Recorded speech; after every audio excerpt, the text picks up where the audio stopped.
Saya review dulu ya monopolistik.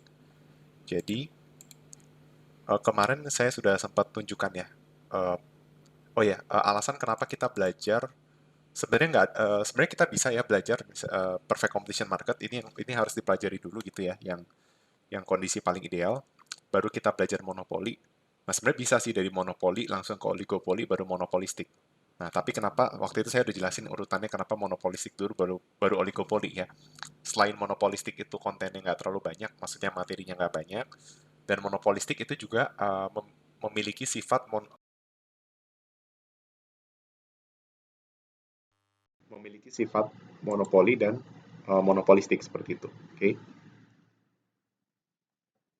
Nah, sekarang di sini di sini kelihatan ya perbedaan karakteristiknya ya. PCM itu jumlahnya banyak, monopoli itu cuma satu. Karena kita bicara pure monopoli market, lalu yang kalau monopolistik itu banyak seperti PCM. Ya. Sedangkan oligopoli itu hanya beberapa. Tetapi tetap lebih banyak PCM daripada monopolistik kalau dalam hal jumlah seperti itu. Oke. Okay? Nah, untuk jenis produknya kita udah belajar kalau di PCM itu homogen, di monopoli itu unik atau no close substitutes, di monopolistik itu terdiferensiasi. Nah, ini sekarang kita bandingkan sama oligopoli. Nah, kan kalau kalau PCM tuh produknya homogen, ya kan?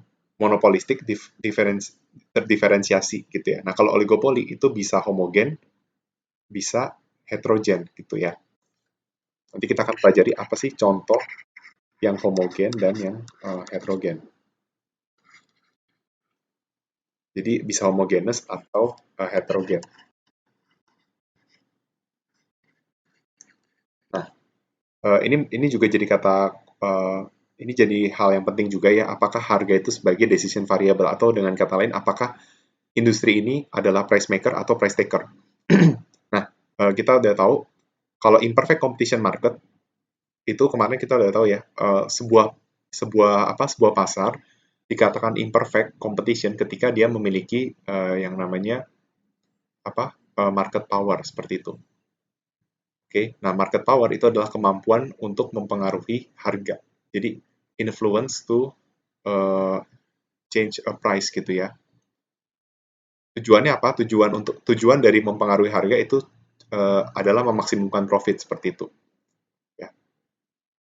Jadi yang paling jelas perbedaan perfect competition market dengan imperfect itu terlihat dari harganya ya. Kalau di perfect competition market, PR adalah P kali Q, di mana P itu konstan. Ya, seperti itu. Tapi kalau di imperfect competition market, harga itu adalah inverse demand function gitu. Maka fungsi revenue-nya itu adalah ini kita asumsikan inverse demand-nya itu adalah fungsi yang linear kan. Berarti linear dikali variabel tertentu itu nanti hasilnya jadi kuadratik ya. Kalau ini konstan dikali variabel hasilnya itu jadi fungsi linear seperti itu. Oke. Okay. Nah, monopolistik itu termasuk yang imperfect. Jadi nanti harganya itu tidak konstan seperti itu. Meskipun waktu itu kita dapat soal contoh kasus harga itu konstan, tapi itu hanya kondisi tertentu. Tapi pada umumnya dia sebenarnya harganya itu mengikuti inverse demand function. Oke. Okay? Nah, isi entry juga jadi kata yang penting. Ya, apakah dia memiliki barriers to entry atau enggak ya? Di PCM isi entry yes, berarti tidak ada barrier to entry. Di monopoli itu barrier to entry-nya paling tinggi. Ya, monopolistik itu yang lebih rendah. Nah, oligopoli itu medium. Jadi kan kita udah belajar ya rentang pasar ya dari monopoli sampai PCM. Jadi letaknya oligopoli kan monopolistik itu di sini. Nah, oligopoli itu ada di tengah monopoli dan monopolistik seperti itu. Nah, jadi oligopoli itu antara monopoli dan monopolistik. Tapi sebenarnya monopolistik ini juga bisa kita abaikan dari apa namanya garis ini. Jadi tinggal monopoli, oligopoli sama PCM. Tapi intinya oligopoli itu ada di antara monopoli dan PCM juga seperti monopolistik. Oke, okay? Tapi yang jelas oligopoli itu kalau kalau kita bikin urutannya ada oligopoli sama monopolistik, maka oligopoli itu ada setelah monopoli gitu. Oke, okay? Jadi diagramnya bisa monopoli. Umumnya tuh monopoli, oligopoli, monopolistik PCM atau monopoli, oligopoli, lalu PCM. Ya, seringkali monopolistik juga bisa diabaikan gitu ya. Jadi kalau kalau di monopoli barriers to entry-nya tinggi, di PCM itu nggak ada, di monopolistik rendah, nah berarti oligopoli itu medium. Nah, ini juga menjadi pembeda. Apa sih yang menghalangi mereka? Ya kalau PCM itu market set price atau dengan kata lain marketnya itu price taker. Monopoli market, saya udah jelaskan bahwa dia bisa mendapatkan profit yang lebih tinggi daripada industri lainnya, tetapi dia tetap terkendala oleh market demand. Ya sehingga market demand itu mempengaruhi seberapa besar dia bisa mempengaruhi harga gitu. Semakin dia inelastis, maka harga yang bisa ditetapkan oleh perusahaan tersebut di monopoli itu bisa lebih tinggi dan profitnya dia juga lebih tinggi. Tapi kalau semakin elastis, dia harus ngeset harga lebih kecil. Ya, kalau monopolistik, nah kita kemarin udah belajar yang monopolistik itu melakukan product differentiation, ya termasuk melakukan advertising, ya. Jadi mereka itu mesti bersaing dalam harga dan kualitas karena produknya terdiferensiasi, gitu. Nah sekarang oligopoli ini jadi menarik. Nah kalau oligopoli itu uh, apa namanya pembedanya itu adalah dia ada yang namanya strategic behavior, gitu. Jadi mereka bermain strategi untuk memaksimumkan profit. Oke, okay? Nah kita akan masuk ke oligopoli, tapi sebelum masuk ke oligopoli, saya akan membahas satu soal yang monopolistik yang belum dibahas kemarin. Oke, okay? Jadi soal nomor satu ya bisa kita lihat di sini. Uh, Misalkan sebuah pasar monopolistik itu berjumlah n firm ya. Jadi jumlah perusahaan di pasar monopolistik itu sebesar n. Oke. Okay? Nah ini asumsinya setiap apa namanya setiap perusahaan itu memiliki menghadapi demand function seperti ini dan fungsi biaya yang sama. Oke. Okay? Nah, terus ditanya bagaimana N itu mempengaruhi apa namanya? Bagaimana N atau jumlah perusahaan di pasar tersebut atau ya jumlah perusahaan di industri tersebut itu mempengaruhi demand curve. Oke. Okay. Jadi kita langsung lihat aja dari demand function-nya. Nah, ini kan demand function-nya ya. ID sama dengan 100 per N dikurang P kan.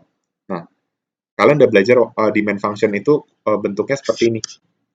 Umumnya seperti ini. A minus BP. Artinya apa? Artinya, ketika harga barang naik, maka kuantitas permintaannya itu bakal turun sebesar B satuan. Ini kita masih bicaranya fungsi linear aja ya, nggak usah yang kompleks-kompleks lah ya, yang gampang aja. Oke, jadi kalau kita punya fungsi permintaan seperti ini, itu artinya apa?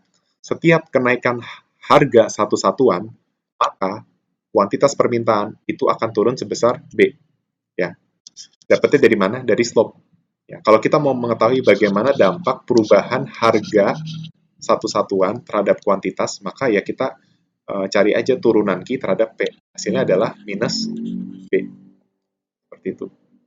Ya, jadi kalau harganya naik, satu satuan, kuantitasnya turun B satuan. Tapi kalau harganya turun satu satuan, berarti min B. Nah, berarti kuantitasnya akan naik sebesar B satuan, seperti itu. Jadi itu cara kita menginterpretasi si fungsi permintaan. Nah, sekarang yang jadi pertanyaan, berarti teman-teman tahu ya, P itu adalah variabel harga, di mana kita mengasumsikan bahwa kuantitas permintaan itu dipengaruhi oleh harga barang. Nah, B itu kita sebut dengan slope. Oke. Nah, sekarang apa itu A? Ya, mungkin beberapa dari teman-teman belum tahu apa itu A ya. Jadi A itu secara matematik dia disebut apa? Coba. Kan P itu variabel, kan D ini variabel dependent ya, dia yang dipengaruhi. Oke. P itu yang variabel ini dependent, P itu independent, P yang mempengaruhi, ya kan? B itu slope, nah A itu adalah konstanta. Nah, kalian harus tahu ya, kalau yang namanya konstanta itu apa sih? Di dalam fungsi permintaan, konstanta itu adalah karena kita tahu bahwa model ini menganut apa? Ceteris paribus ya. Apa itu ceteris paribus? Ceteris paribus itu mengasumsikan bahwa variabel-variabel lain di luar model itu diasumsikan konstan. Gitu. Nah, di sini di model ini kita cuma tahu ada uh, apa fungsi dependen yaitu kuantitas permintaan dan variabel independennya itu adalah harga. Maka ketika asumsinya ceteris paribus, maka kita menganggap bahwa faktor-faktor lain di luar harga barang itu sendiri itu konstan atau konstanta. Nah, kita tahu bahwa yang namanya konstanta, ya misalnya kita kan ini kan yang ada di fungsi ini cuma ada variabel P kan. Berarti kalau kita mau lihat bagaimana sih dampak perubahan sesuatu terhadap kuantitas yang di luar P, contohnya delta Q per delta M gitu ya. Hasilnya berapa? Nah, M ini diwakili oleh A. Nah, kita tahu bahwa turunan konstanta terhadap suatu variabel itu pasti nilainya sama dengan 0 gitu. Jadi, kalau misalnya di sini di luar P, maka hasilnya sama dengan 0. Artinya apa? Artinya kita menganggap perubahan variabel di luar harga barang itu konstan. Perubahan di luar, ya, karena dia konstan, maka perubahan di luar variabel harga barang itu dianggap tidak mempengaruhi sama sekali, seperti itu. Tidak berdampak. Ya. Nah, ini kita juga kenal dengan intercept. Oke. Nah, kebetulan intercept di sini itu adalah 100 per N atau 100 per jumlah perusahaan. Sehingga kita bisa bilang bahwa ketika harga sama dengan 0, maka kuantitas permintaan di pasar tersebut itu sama dengan 100 per N. Oke. Nah, coba kita bisa mainkan nih, misalnya N-nya itu misalnya sama dengan 1, lalu N-nya sama dengan 2, lalu N-nya sama dengan 5 misalnya ya. Maka kita akan dapat KD-nya ya, kalau N-nya 1, KD-nya 100, kalau N-nya 2, KD-nya 50, oke. Nah, kalau N-nya 5, itu KD-nya 20. Nah, tapi kita mesti ingat, ini adalah permintaan untuk masing-masing perusahaan, oke. Nah, bagaimana kalau kita mau cari totalnya? Berarti totalnya adalah ini dikali jumlah pasar ya. 100 kali 1 itu 100, 50 kali 2 100, 20 kali 5 itu 100. Artinya apa? Berapapun jumlah pasarnya, berapapun jumlah perusahaannya, maka total kuantitas di marketnya itu tetap akan sama. Nah, tapi semakin banyak perusahaan, ya, semakin banyak perusahaan di pasar tersebut, di industri tersebut, maka apa yang terjadi? Sorry ya, kita harus bisa membedakan ya. Firm itu mengacu kepada perusahaan, lalu industri atau market itu mengacu kepada pasar ya. Supaya kita nggak ketukar-tukar ya. Jadi ini yang kita notasikan dengan N besar, ini yang kita notasikan dengan N kecil seperti itu. Oke. Okay? Jadi seperti itu.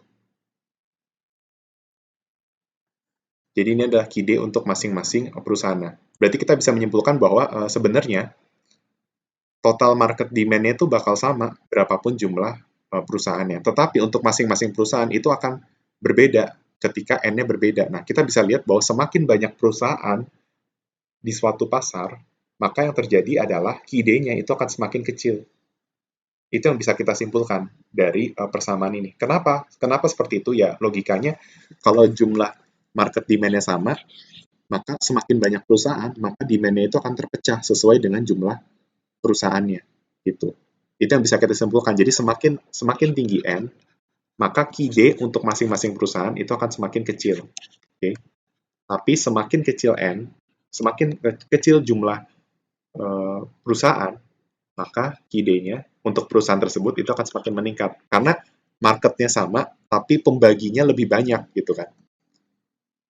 Ya kan misalnya X per N gitu kan. Kalau X-nya konstan, maka misalnya X per N sama dengan A ya kan. Kalau X-nya konstan berarti apa? Kalau N-nya naik, A-nya turun. Kalau N-nya turun, A-nya naik gitu aja. Jadi intinya semakin banyak jumlah perusahaan, maka kuantitas masing-masing perusahaan itu menjadi lebih sedikit karena terpecah. Oke, jadi itu jawabannya untuk yang A. Oke, semoga cukup jelas penjelasannya. Dan sekarang saya akan menjelaskan yang menjawab soal yang poin B. Berapa banyak unit yang bakal diproduksi masing-masing perusahaan? Tapi jawabannya masih mengandung unsur N. Ya, karena kita nggak tahu jumlah perusahaannya. Nah, maka yang mesti dilakukan adalah seperti ini. Ya, tadi kita tahu ini pembahasan nomor soal 1 ya. Tadi A udah dibahas, nah sekarang yang B. Nah, kalau kita ingin menyelesaikan suatu solusi ya, untuk pasar persaingan tidak sempurna, maka langkahnya tuh cuma ini. Saya akan, ya baik ini monopoli, oligopoli, ataupun monopolistik, simple. Kalau ingin mencari maximizing profit, itu selalu seperti ini. MR sama dengan MC. Ini selalu berlaku di pasar persaingan tidak sempurna, baik monopoli, oligopoli, dan monopolistik. Ya, jadi ini yang harus teman-teman ketahui. Kalau di perfect competition market, itu selalu P sama dengan MC. Ya, gitu aja. Oke. Kalau di imperfect, MR sama dengan MC. Kalau di PCM, P sama dengan MC. Nah, ya intinya kita harus tahu MR dan MC-nya kan. Nah, MC-nya sih bisa kita tahu ya dari turunan fungsi cost. Nah, MR yang belum kita ketahui. Nah, berarti langkah-langkahnya adalah kalau kita mau tahu MR, maka kita harus tahu TR dulu, ya kan? Karena MR adalah turunan TR terhadap Q. Nah, TR itu dapat dari mana? TR itu dapat dari ini. PQ dikali Q, ya kan? Nah, berarti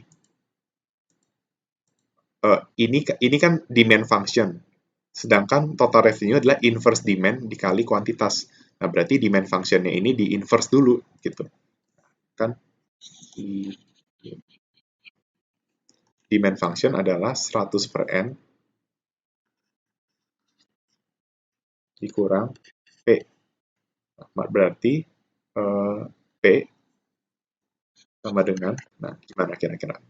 P sama dengan Q ditambah, ya, jadi kayak kita tinggal ini aja, tinggal pindah ruas ya. Apa namanya? Kan ini kan sebenarnya ini masih min P gitu ya. Ini pindah ke sini jadi min 106 gitu ya. Ini pindah ke sini jadi 100. Nah, kalau mau kita positifin ini jadi P. Ya, ini jadi 100 per 6. Ini jadi min Q. Atau P sama dengan 100 per N dikurang Q. Seperti itu. Oke. Coba teman-teman bisa apa namanya, bisa lihat terlebih dahulu ya. Nah, ini adalah P-nya. Oke. Nah, sekarang kita cari MR. Ini kan PQ ya. Ini inverse demand. Berarti MR-nya gimana? Nah, cari TR dulu. TR itu adalah PQ dikali Q. Berarti ini kali Q jadi gimana? 100 per N dikali Q dikurang Q kuadrat.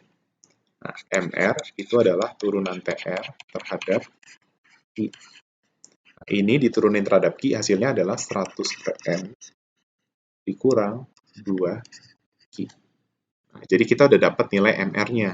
Nah, yang belum kita ketemukan itu adalah nilai MC. Oke. Nah, sekarang kita cari nilai MC. Oke. Gimana cara mencari nilai MC? Ya berarti turunan TC ya. Turunan TC terhadap Q ini kita udah tahu fungsi biayanya. Oke. CQ sama dengan 50 plus Q kuadrat. Berarti MC adalah turunan C terhadap Q. Hasilnya adalah 2 Q. Ya, jadi kita dapat MR, lalu kita juga dapat apa? MC. Ya udah, berarti kita bikin ini MR sama dengan MC.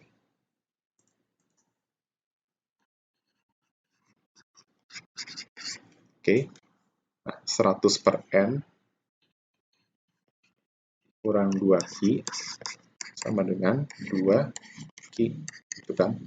Nah, ini pindah ke sini jadi 4 Q. Ini 100 per N.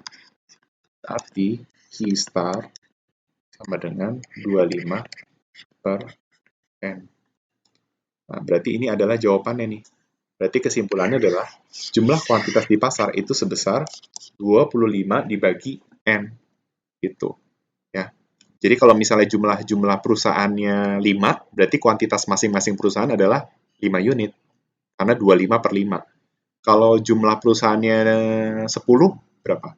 25 per 10 berarti kuantitas masing-masing perusahaan itu 2,5 unit. Jadi kayak gitu ya. Ini untuk yang B. Nah, sekarang yang C. Nah, yang C itu disuruh apa nih? Yang C itu disuruh mencari harga masing-masing perusahaan. Ya udah, kita tinggal masukin ke fungsi harganya aja. Kan kita udah dapat nih fungsi inverse demand ya. Tinggal kita masukin ketika key-nya itu sebesar 25 per N. Berarti C berarti 100 per N, P star 100 per N dikurang Q star. Berarti P star sama dengan 100 per N dikurang 25 per N. Seperti itu. Hasilnya adalah 75 per N. Ya, ini adalah harga yang akan ditetapkan oleh masing-masing perusahaan. Seperti itu. Jadi jumlah perusahaan itu juga mempengaruhi harga yang dijual. Seperti itu. Kalau misalnya jumlah pemainnya 5, berarti harganya 15. Ya. Kalau jumlah pemainnya 25, berarti harganya 3. Ya, semakin banyak jumlah pemain, harga itu akan semakin rendah.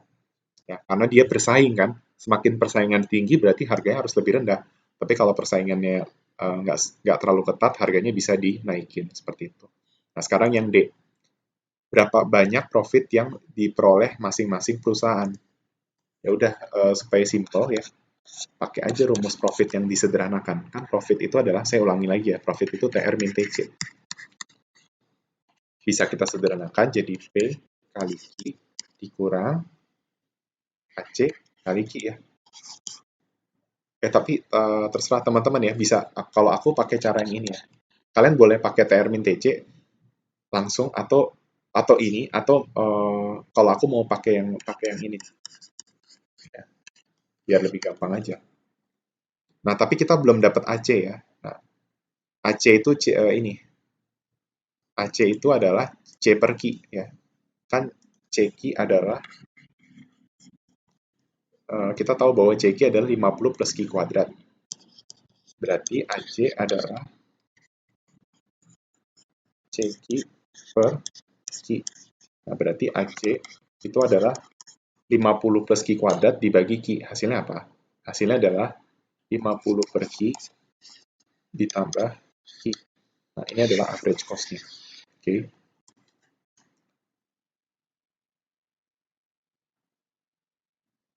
Nah, mungkin lebih ribet ya kalau pakai P min AC. Jadi ya udahlah pakai ini juga nggak apa-apa. Pakai ini P min Q dikurang TC ya.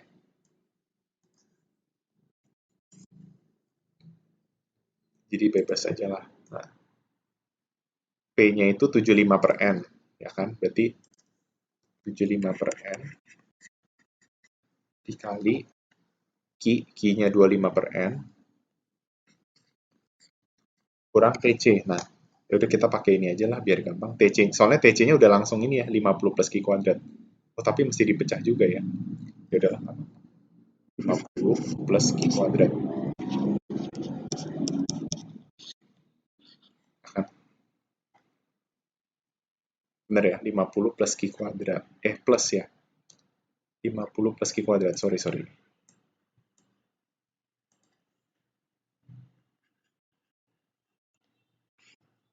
Oke.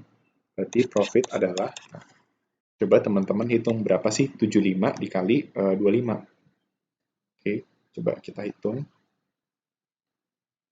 75 kali 25 itu 1875. Dibagi N kuadrat dikurang 50 tambah 625 per N kuadrat. Seperti itu. Oke, berarti nah, kan 1875 dikurang 625. Nah, hasilnya berapa? Hasilnya adalah 1250 per N kuadrat dikurang 50. Nah, ini adalah profitnya. Jadi kesimpulannya adalah profit itu sebesar 1250 per N kuadrat dikurang 50. Nah, Berarti sama, semakin semakin banyak jumlah perusahaan, profitnya juga akan semakin kecil untuk masing-masing perusahaan. Alasannya juga logis karena dia terbagi kan, kan market demand-nya pecah nih ke masing-masing perusahaan. Nah, berarti profitnya juga jadi lebih kecil ya. Kalau pembeliannya lebih dikit, maka profitnya lebih kecil gitu. Oke. Nah, sekarang yang terakhir, in the long run, how many firm will exist in this market? Nah, untuk menjawab soal nomor E, kita mesti tahu dulu konsep dari monopolistik. Kita udah belajar di monopolistik. Monopolistik itu ada ceritanya ada dua keadaan ya, short run dengan long run. Di short run, dia bisa dua kemungkinan. Antara dia mendapatkan short run profit ya, ketika harganya bisa di atas AC, atau dia malah dapat loss, short run loss ya, ketika harga di bawah AC atau AC di atas harga. Nah, tetapi di jangka panjang ya itu udah ada entry and jadi kan kita tahu ya karakteristik dari monopolistik tuh apa dia itu easy entry ya, sama kayak PCM ya. Kalau PCM tuh bener-bener nggak ada barrier to entry, yang itu paling ideal. Nah, kalau di monopolistik ada sih barrier to entry tapi dikit banget, kecil gitu ya. Maka di jangka panjang itu akan ada perusahaan yang masuk dan keluar ya, sehingga yang terjadi adalah di jangka panjang si monopolistik itu akan mendapatkan zero profit, zero economic profit ya, karena harga sama dengan average cost. Nah, tapi berbeda sama PCM ya. Kan di PCM itu kalau di PCM di jangka panjang juga zero profit, tapi bedanya apa kira-kira? Coba.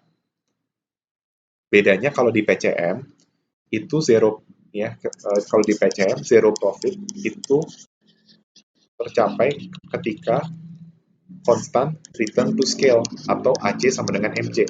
Kan kalau di PCM itu konsepnya dia kuantitasnya itu sama kayak equilibrium kan. Berarti P sama dengan MC. Nah, kebetulan di jangka panjang dia juga bakal sama dengan AC. Nah, makanya P sama dengan AC, P sama dengan MC sama dengan AC ya. Karena AC sama dengan MC, maka P sama dengan MC sama dengan AC. Kan kalau profit itu P dikurang AC kali Q. Nah, kan, ya kan. Berarti kalau P sama dengan AC, profit sama dengan 0. Nah, itu kalau di PCM.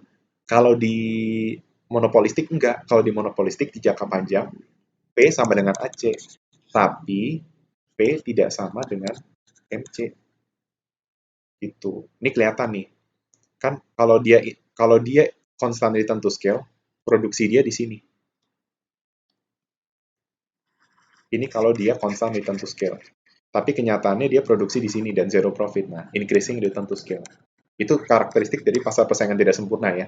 Dia beroperasi di increasing return to scale. Ya, karena dia jumlah produksinya di bawah perfect competition market. Ya, satu-satunya kemungkinan untuk pasar persaingan tidak sempurna itu beroperasi di constant return to scale itu hanya satu, yaitu monopoli yang menerapkan perfect price discrimination karena dia mengambil semua pangsa pasar yang ada. Oke, itu sudah kita pelajari kemarin. Nah, jadi dari teori itu kita bisa tahu bahwa intinya di jangka panjang itu dia zero profit. Nah, berarti cara nyari jumlah cara nyari jumlah perusahaan di pasar tersebut gimana? Kan kita udah dapat fungsi profit. Nah, berarti kita bikin aja sekarang profitnya itu sama dengan 0. Karena di jangka panjang profit sama dengan 0. Berarti 0 sama dengan 1250 dibagi N kuadrat dikurang 50. Nah, ini bisa kita pindah ruas, ya kan? Jadi 50 sama dengan 1250 dibagi N kuadrat. Nah, hasilnya adalah N kuadrat sama dengan 1250 bagi 50. Hasilnya ada 25. Nah, berarti kalau N kuadrat sama dengan 25, berarti N adalah plus minus 5. Ingat ya, kalau bilangan kuadrat ya, itu solusinya plus minus. Nah, tapi kan jumlah pasar nggak mungkin negatif kan? Berarti yang negatif ini bisa kita tolak. Berarti sudah pasti yang hasilnya yang plus 5. Nah, jadi kesimpulannya apa?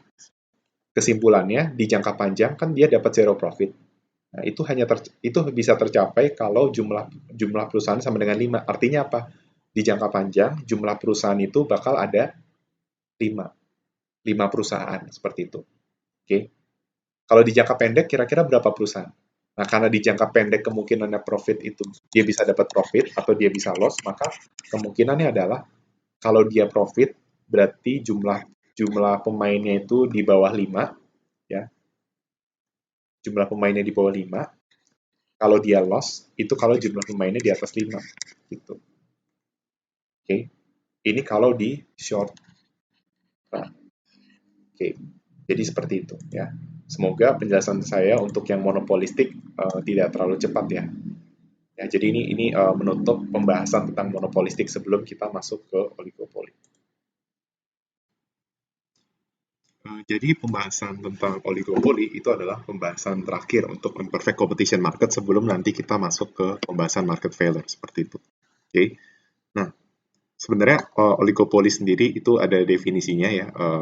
Ini saya bikin rangkumannya ya. Oligopoli itu adalah sebuah industri ya atau sebuah bentuk pasar atau industri, struktur pasar atau industri yang memiliki karakteristik eh, yang didominasi oleh beberapa perusahaan saja. Nah, tadi seperti yang saya sudah sampaikan di komparasi apa namanya pasar, produknya bisa homogen ataupun didiferensiasi. Oke. Okay? Kalau yang contohnya seperti apa di dunia nyata ya, yang diferensiasi itu contohnya yang seperti ini sih, seperti mobil misalnya apa namanya, yang kendaraan pribadi gitu ya, misalnya kan ada Toyota gitu ya, ada Honda, terus ada Ford segala macam. Nah itu oligopoli ya, sama-sama yang dijual sama-sama mobil tapi produknya terdiferensiasi gitu ya. Oke. Okay. Kalau yang homogenes itu contohnya apa? Contohnya itu seperti di Indonesia. Di Indonesia itu apa namanya? Pabrik semen. Oke. Ya. Pabrik semen itu atau produk-produk seperti semen ya atau bahan bangunan itu di Indonesia tuh struktur pasarnya oligopoli seperti itu. Oke. Nah, kalau teman-teman ketahui ya, di Indonesia tuh uniknya adalah perusahaan semen itu oligopolinya tuh sifatnya sesuai dengan lokasi ya. Jadi misalnya kayak di Pulau Jawa itu yang jual semen itu mereknya 3 roda ya kalau nggak salah ya. Jadi kalau kalau kalian mau nyari semen itu di Pulau Jawa nemunya 3 roda aja gitu. Oke. Okay. Tapi kalau kita nyarinya semen di luar 3 roda ya, itu biasanya nggak nemu. Nah, tapi kalau kita di luar Pulau Jawa nyari semen 3 roda itu susah karena yang menguasai udah apa perusahaan yang lain gitu. Jadi oligopolinya sesuai dengan lokasi. Ya. Nah, kenapa bisa seperti itu? Itu bisa kita pelajari nanti di mikroekonomi 2 ya. Kenapa mereka bisa apa namanya struktur oligopolinya itu perusahaannya terpisah berdasarkan regional, oke? Okay? Atau di ekonomi industri itu juga dibahas. Nah, sebenarnya oligopoli model itu ya, jadi apa namanya? Oligopoli model itu bisa ada banyak ya, ada banyak jenisnya ya. Sebenarnya kita bisa pelajari 3 model oligopoli. Yang pertama itu Kurno, yang kedua itu Bertrand, dan yang ketiga itu Stackelberg. Oke. Okay? Pembahasan lebih detailnya itu akan disampaikan di mata kuliah Mikroekonomi 2 seperti itu. Oke. Okay?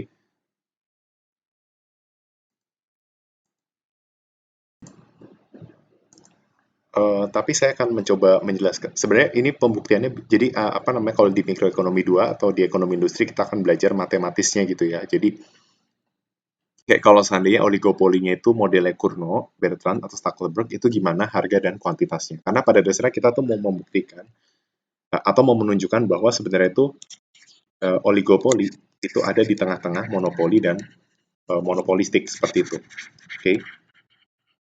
Sehingga apa? Sehingga sorry, di antara oligopoli sama PCM lah ya. Kan yang paling ekstrim tuh monopoli, yang imperfect yang paling ekstrim tuh monopoli. Ya, terus perfect yang paling ekstrim tuh perfect competition market.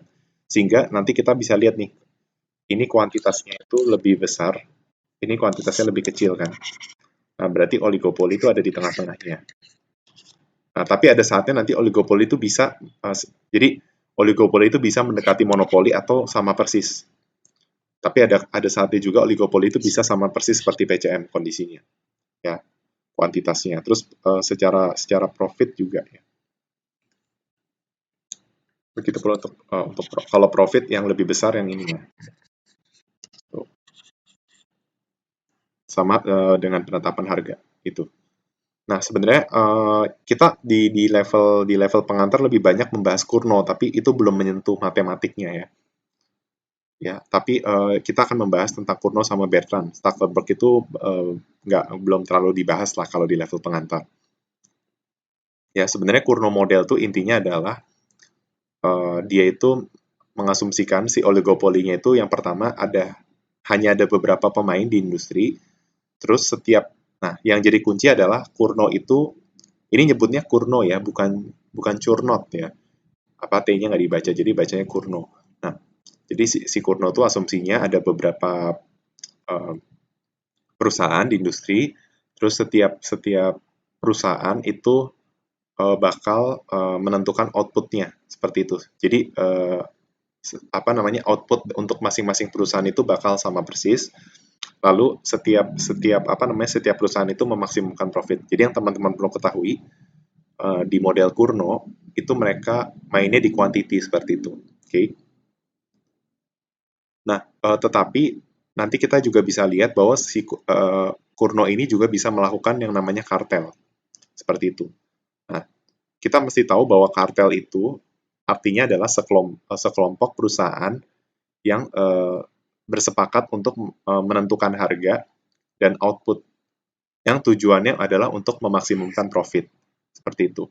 Nah, yang teman-teman perlu ketahui tentang kartel, ya, yang namanya kartel, tujuannya itu adalah untuk memaksimumkan profit. Ya, itu udah jelas. Nah, pertanyaannya, ketika mereka menentukan harga, apakah mereka selalu menaikkan harga atau bisa menurunkan harga? Nah, jawabannya adalah bisa keduanya, ya. Bisa jadi di dalam perusahaan kalau ketika si oligopoli itu melakukan kartel, maka dia bisa menaikkan harganya, bisa menurunkan harganya, atau bisa juga nggak ngubah harganya sama sekali. Tetapi goals-nya mereka itu tujuannya adalah untuk memaksimumkan profit. Seperti itu. Ya. Tujuannya mereka ingin memaksimumkan profit. Jadi mereka ingin mendapatkan profit yang lebih besar ketimbang mereka tidak melakukan kartel seperti itu, ya. Nah, ketika kartelnya itu berjalan secara sempurna, ya, perfect kartel, atau dengan kata lain si masing-masing perusahaan itu bekerja sama dan tidak ada kecurangan, ya, maka dan apa pemerintah juga tidak melakukan intervensi, maka si kartel ini bakal mendapatkan outcome seperti monopoli, gitu. Kan oligopoli itu kan berada di antara di monopoli dan PCM secara profit ya. Misalnya ibaratnya itu monopoli profitnya 1.000, terus di oligopoli mula-mula tuh profitnya sekitar 600. Nah, ketika mereka melakukan perfect cartel, maka mereka akan mendapatkan profit yang lebih besar dari 600. Ya, jadi kalau mereka melakukan kartel, profit mereka di atas 600. Nah, tapi kalau mereka perfect cartel, mereka akan dapat 1.000. Intinya kalau mereka lakuin kartel, profit mereka harus lebih tinggi dari 600 gitu. Oke. Okay. Nah, kenapa ketika memaksimalkan profit, kenapa mereka bisa menaikkan harga, bisa menurunkan harga, atau tidak mengubah harga? Ya, ini balik lagi ketika kita bicara tentang demand function gitu ya. Kan kita juga bisa tahu dari demand itu apakah si masyarakatnya itu elastis atau inelastis seperti itu kan. Nah, dari situlah dia bisa mainkan untuk meningkatkan revenue, sebaiknya dia itu naikin harga atau nurunin harga, atau harganya tidak dirubah sama sekali. Nah, terus dilihat juga ketika revenue-nya berubah, berapa perubahan cost-nya. Nah, setelah dilihat, maka bisa dicari tuh nilai profitnya gitu, diestimasi. Intinya mereka harus dapat profit lebih tinggi dari sebelumnya ketika melakukan kartel seperti itu. Jadi kita di mikro 2 pun ya oligopoli itu seringkali kita mengasumsikannya dia duopoli. Maksudnya adalah si oligopoli itu kan jumlah pemainnya lebih dari satu, ya kan? Kalau monopoli dia jelas hanya ada satu pemain, jadi industri sama dengan perusahaan. Nah, kalau di oligopoli pemainnya itu lebih dari satu, tapi hanya sedikit. Nah, apakah modelnya akan berbeda jika jumlah perusahaannya berbeda? Jawabannya iya. Ya, intinya jumlah perusahaan itu akan mempengaruhi model dari kurvanya. Seperti itu.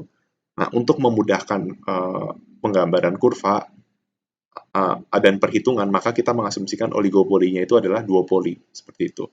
Ya. Nah, jadi ini kita ceritanya ada kurva monopoli ya. Mereka menghadapi, jadi antara monopoli dan si duopoli itu menghadapi apa namanya di demand function yang apa namanya demand function yang sama ya, benar. Oke. Jadi mereka menghadapi demand function yang sama ya. Kan kita tahu ya di monopoli itu mereka menetapkan output itu di MR sama dengan MC. Ya, jadi ini MR, ini MC bersinggungan, maka inilah kuantitas dari si monopoli. Seperti itu. Kalau 4000 itu kuantitasnya PCM. Ketika price sama dengan marginal cost. Jadi ketika price marginal cost bersinggungan, itulah kuantitas dari si PCM. Oke. Nah, bagaimana dengan oligopoli? Nah, ini adalah kurva dari si marginal revenue. Gitu. Jadi sebenarnya kan imperfect competition market itu sama ya, mereka melakukan maximizing profit itu ketika MR sama dengan MC. Nah, ini adalah marginal revenue dari perusahaan B, ini adalah marginal revenue dari perusahaan A. Nah, nanti mereka bakal produksi ketika si kedua kurva ini bakal bersinggungan. Nah, ini ada pembuktian matematisnya pakai turunan segala macam. Dan akan dipelajari di mikroekonomi 2 atau ekonomi industri. Makanya saya nggak akan bahas turunan matematiknya karena cukup panjang penjelasannya. Ya, yang jelas mereka akan ketika apa? Mereka bakal bersinggungan di titik sini. Di mana jadi ini ceritanya adalah best response function dari firm B mengantisipasi apa yang dilakukan oleh perusahaan A. Sedangkan ini adalah best response function perusahaan A merespon yang dilakukan oleh si perusahaan B. Nah, intinya nanti best responnya bakal ada di sini. Ya, ketika keduanya bersinggungan. Dan ternyata kita mendapatkan bahwa si perusahaan B dan perusahaan A itu sama-sama masing-masing memproduksi sebesar 1.333,33 unit.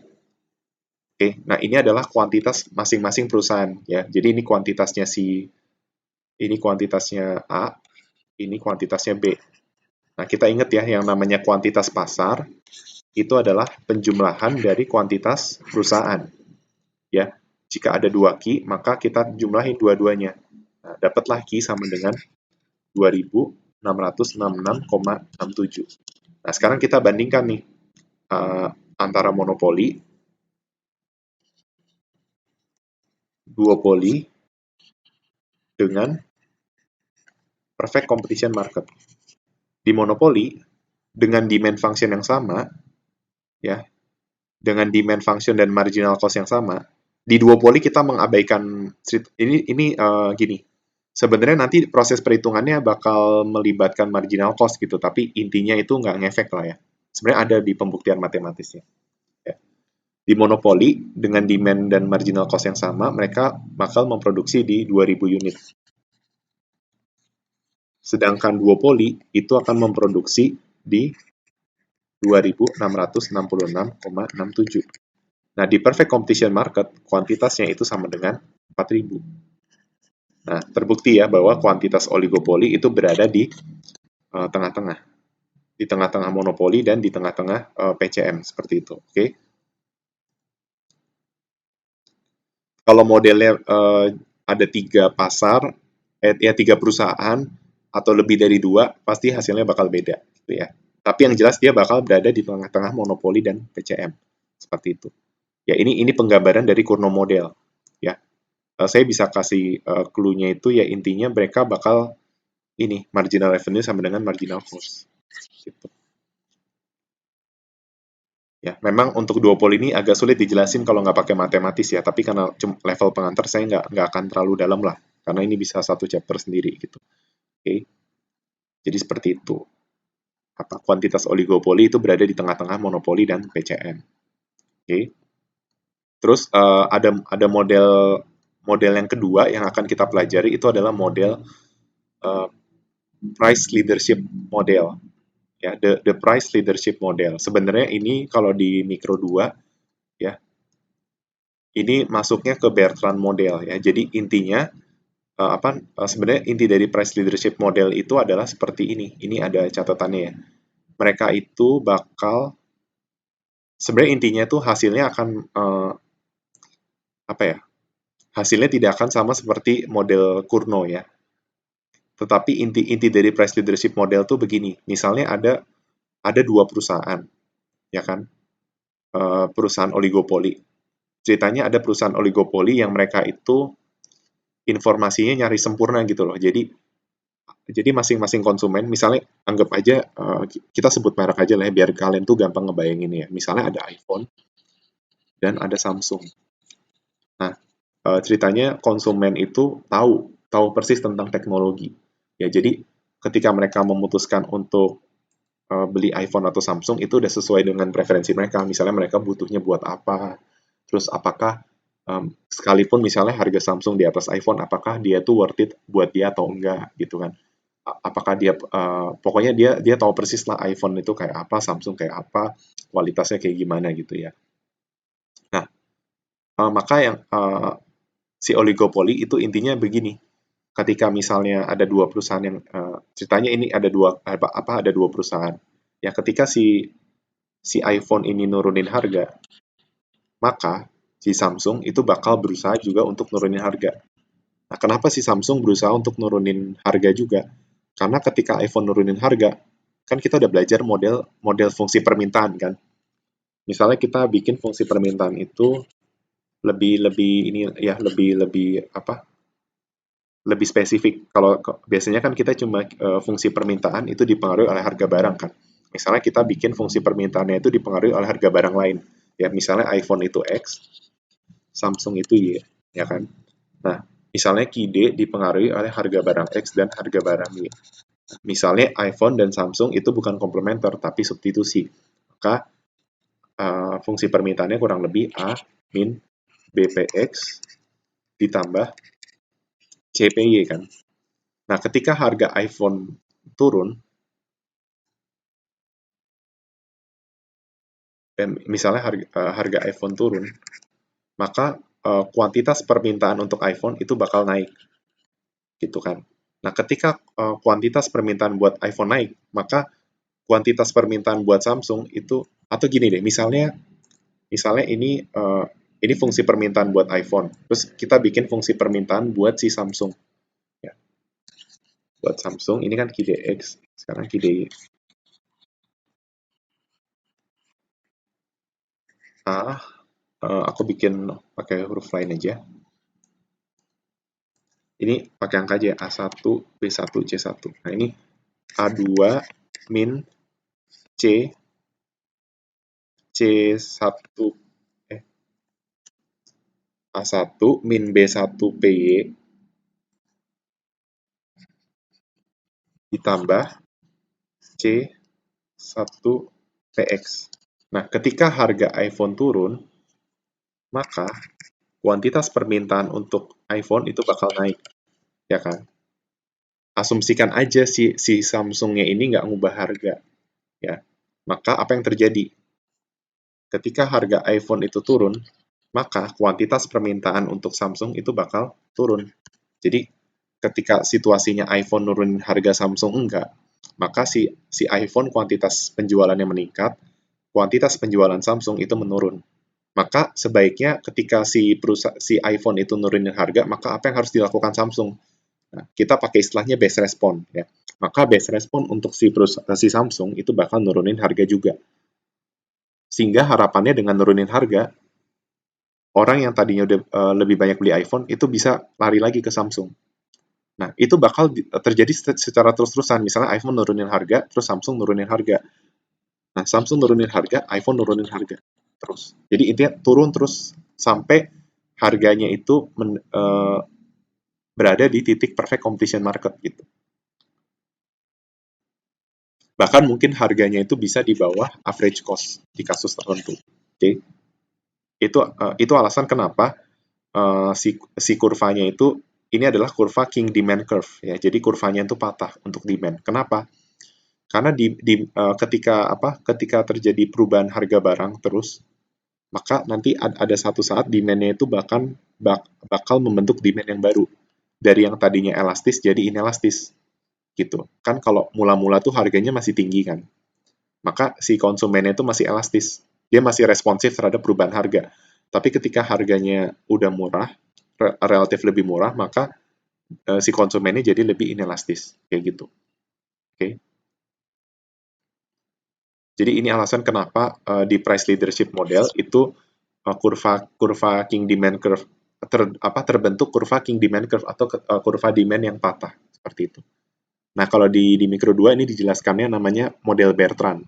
Jadi ini kalau Kurno tadi kan yang aku jelasin Kurno tadi itu adalah ketika si perusahaan itu mainnya di level di quantity kan. Jadi dia ngatur quantity atau kalau enggak dia melakukan kartel. Seperti itu. Di mana perfect kartel itu hasilnya si oligopoli bakal mendekati monopoli. Nah, kalau di price leadership model itu kebalikannya, ya. Ini menggambarkan suatu perusahaan oligopoli yang nantinya itu bakal keadaannya itu bakal mendekati PCM atau sama persis dengan PCM gitu. Ya, jadi oligopoli itu kalau Kurno itu mendekati monopoli, ya. Kalau dia berhasil perfect kartel, sedangkan kalau si Bertrand atau price leadership itu bakal mendekati si PCM. Bertrand atau price leadership. Nah, ini sebenarnya ini bukan mata kuliah PIY Mikro harusnya, tapi oligopoli itu saya mau coba tambahkan penjelasannya ya. Oligopoli itu bisa melakukan yang namanya predatory pricing. Buat tambah wawasan ya. Predatory pricing itu adalah suatu keadaan di mana perusahaan itu menetapkan harga di bawah average cost gitu, atau misalnya di bawah marginal cost. Nah, kalau teman-teman tahu kan profit adalah harga dikurang average cost kali quantity kan. Nah, menurut teman-teman kalau seandainya perusahaan netapin harga di bawah average cost, kira-kira bakal untung atau rugi? Jawabannya udah pasti rugi. Nah, kira-kira kenapa sih perusahaan oligopoli itu mau menetapkan harga di bawah average cost? Atau bisa kita bilang ini kayak bakar duit gitu kan. Kenapa dia relain untuk ngeset harga di bawah average cost? Tujuannya apa kira-kira? Nah, kalau teman-teman tahu tujuannya apa? Tujuannya itu adalah si oligopoli itu ingin mematikan pemain lainnya. Jadi ketika dia menetapkan harga di bawah average cost, kan kita tahu ya kalau oligopoli itu ketika ada satu perusahaan yang nurunin harga, maka perusahaan lainnya itu akan merespon dengan menurunkan harga juga. Nah, bayangin kalau seandainya kamu yang punya perusahaan itu bakal ngeset harga di bawah average cost, maka perusahaan lainnya itu nggak akan bisa perusahaan lainnya itu bisa ngikutin strategi kamu dengan netapin harga di bawah average cost juga. Nah, tapi pertanyaannya, ketika kamu punya modal yang cukup kuat, sedangkan pesaing kamu itu modal yang nggak kuat, maka sudah dipastikan lawannya kamu itu nggak bakal bertahan lama di pasar, sehingga mereka akan memilih untuk exit di jangka panjang. Nah, apa yang terjadi ketika predatory pricing itu dibiarkan? Yang akan terjadi adalah ketika predatory pricing yang dibiarkan atau tidak diintervensi oleh pemerintah, maka akan muncul kondisi di mana pasar oligopoli itu sama seperti pasar monopoli. Karena pemainnya pada habis gitu. Nah, kalau contoh-contoh nyatanya itu seperti Grab dan Gojek. Kalau teman-teman perhatiin, mereka itu ngeset harga murah banget. Maka kita bisa lihat yang terjadi sekarang adalah ketika ada pemain baru masuk, selain Grab atau Gojek, mereka itu nggak bakal bertahan lama uh, di pasar tersebut. Gitu. Dan sebenarnya praktek predatory pricing ini dilarang ya oleh Undang-Undang Persaingan Usaha. Nah, jadi teman-teman juga bisa teman-teman mesti tahu juga bahwa persaingan usaha itu diatur oleh undang-undang di Indonesia. Kalau tidak salah, itu ada di Undang-Undang Nomor 5 tahun 1999. Oke. Jadi seperti itu. Predatory pricing itu dilarang oleh Undang-Undang 5 tahun 1999 tentang persaingan usaha seperti itu. Oke. Bunyi dari undang-undangnya adalah pelaku usaha dilarang melakukan penguasaan atas produksi dan atau pemasaran barang dan atau jasa yang dapat mengakibatkan terjadinya praktek monopoli dan atau persaingan usaha tidak sehat. Seperti itu. Oke. Nah, contoh lain dari predatory pricing kita juga bisa lihat dari startup-startup ya, seperti OVO, GoPay, dan lain sebagainya yang ada Dana segala. Kita bisa tahu, oh oke, Dana ini kalau nggak salah mungkin udah nggak terlalu terkenal ya, karena apa namanya, OVO dan GoPay itu udah lebih dahulu. Oke. Nah, model yang nggak dijelaskan di pengantar mikro itu adalah model Zuckerberg. Tapi saya akan jelaskan secara singkat aja ya. Sebenarnya inti dari Zuckerberg itu adalah first mover advantage. Jadi yang mau disampaikan oleh Zuckerberg itu adalah, kan kalau Kurno tuh asumsinya adalah misalnya ada dua perusahaan, ya, perusahaan satu dan perusahaan dua. Nah, ketika mereka menggunakan mereka itu Kurno model, maka kuantitas yang bakal dihasilkan sama mereka untuk memaksimumkan profit itu bakal sama, gitu. Kuantitasnya itu bakal sama. Jadi kuantitas firm satu itu sama dengan kuantitas firm 2. Seperti itu. Kalau mereka melakukan perfect cartel, kuantitas gabungannya itu bakal sama seperti monopoli. Karena kondisinya akan sama persis seperti monopoli ketika mereka melakukan perfect cartel. Nah, kalau Zuckerberg itu beda. Zuckerberg itu kan berarti kalau ini asumsinya mereka itu berada di pasar secara bersamaan atau secara simultan. Oke. Tapi kalau Zuckerberg itu asumsinya dia itu sekuensial. Maksudnya sekuensial tuh gini. Jadi misalnya ada firm 1 sama firm 2. Nah, sebenarnya kalau di model Zuckerberg itu menyatakan bahwa firm 1 itu misalnya sebagai leader atau dia itu yang ada duluan di pasar. Maka apa yang akan terjadi? Yang akan terjadi adalah ketika firm 1 itu sudah terlebih dahulu ada di pasar, maka firm 1 itu akan mendapatkan pangsa pasar lebih besar daripada firm 2. Gitu. Intinya first mover advantage itu akan selalu diuntungkan. Ya ini alasan kenapa kita tuh diminta untuk jadi seorang leader gitu ya. Maksudnya jangan jangan selalu menjadi followers gitu. Ya. Jadi selalu jadi yang pertama karena bagaimanapun yang pertama itu yang lebih untung, yang mendapatkan pangsa pasar yang lebih tinggi. Oke, sebenarnya ini ada hitungannya, ada matematisnya juga, tapi itu dijelaskannya di mikro 2 ya. Nah, contoh dari first mover advantage ini itu adalah seperti mungkin seperti Grab dan Gojek juga ya. Grab itu lebih dulu ada di Indonesia, baru Gojek. Makanya secara pangsa pasar saat ini Grab lebih tinggi dari Gojek. Ya, terus ada OVO GoPay Dana ya. Kita juga tahu OVO GoPay itu udah terlebih dahulu ada di pasar. Makanya OVO GoPay itu sampai sekarang masih eksis ketimbang fintech lainnya gitu. Nah, tapi kalau teman-teman mau kritis gitu ya. Tuh, tapi ada mungkin nggak kayak kan kita tahu ya ada industri kayak sekarang tuh yang lagi terkenal tuh iPhone, Samsung, terus ini kan yang sebelum ini kan ada BlackBerry sama Nokia ya. Oke, teman-teman tahu bahwa Nokia itu udah lebih dulu daripada BlackBerry, dan BlackBerry itu udah lebih dulu dari Samsung, dan Samsung itu udah lebih dulu dari iPhone. Aku nggak tahu ya iPhone sama Samsung, kayaknya Samsung duluan ya. Tapi yang jelas BlackBerry itu lebih dulu dari keduanya ini ya. Atau Samsung mungkin sebelum BlackBerry ya.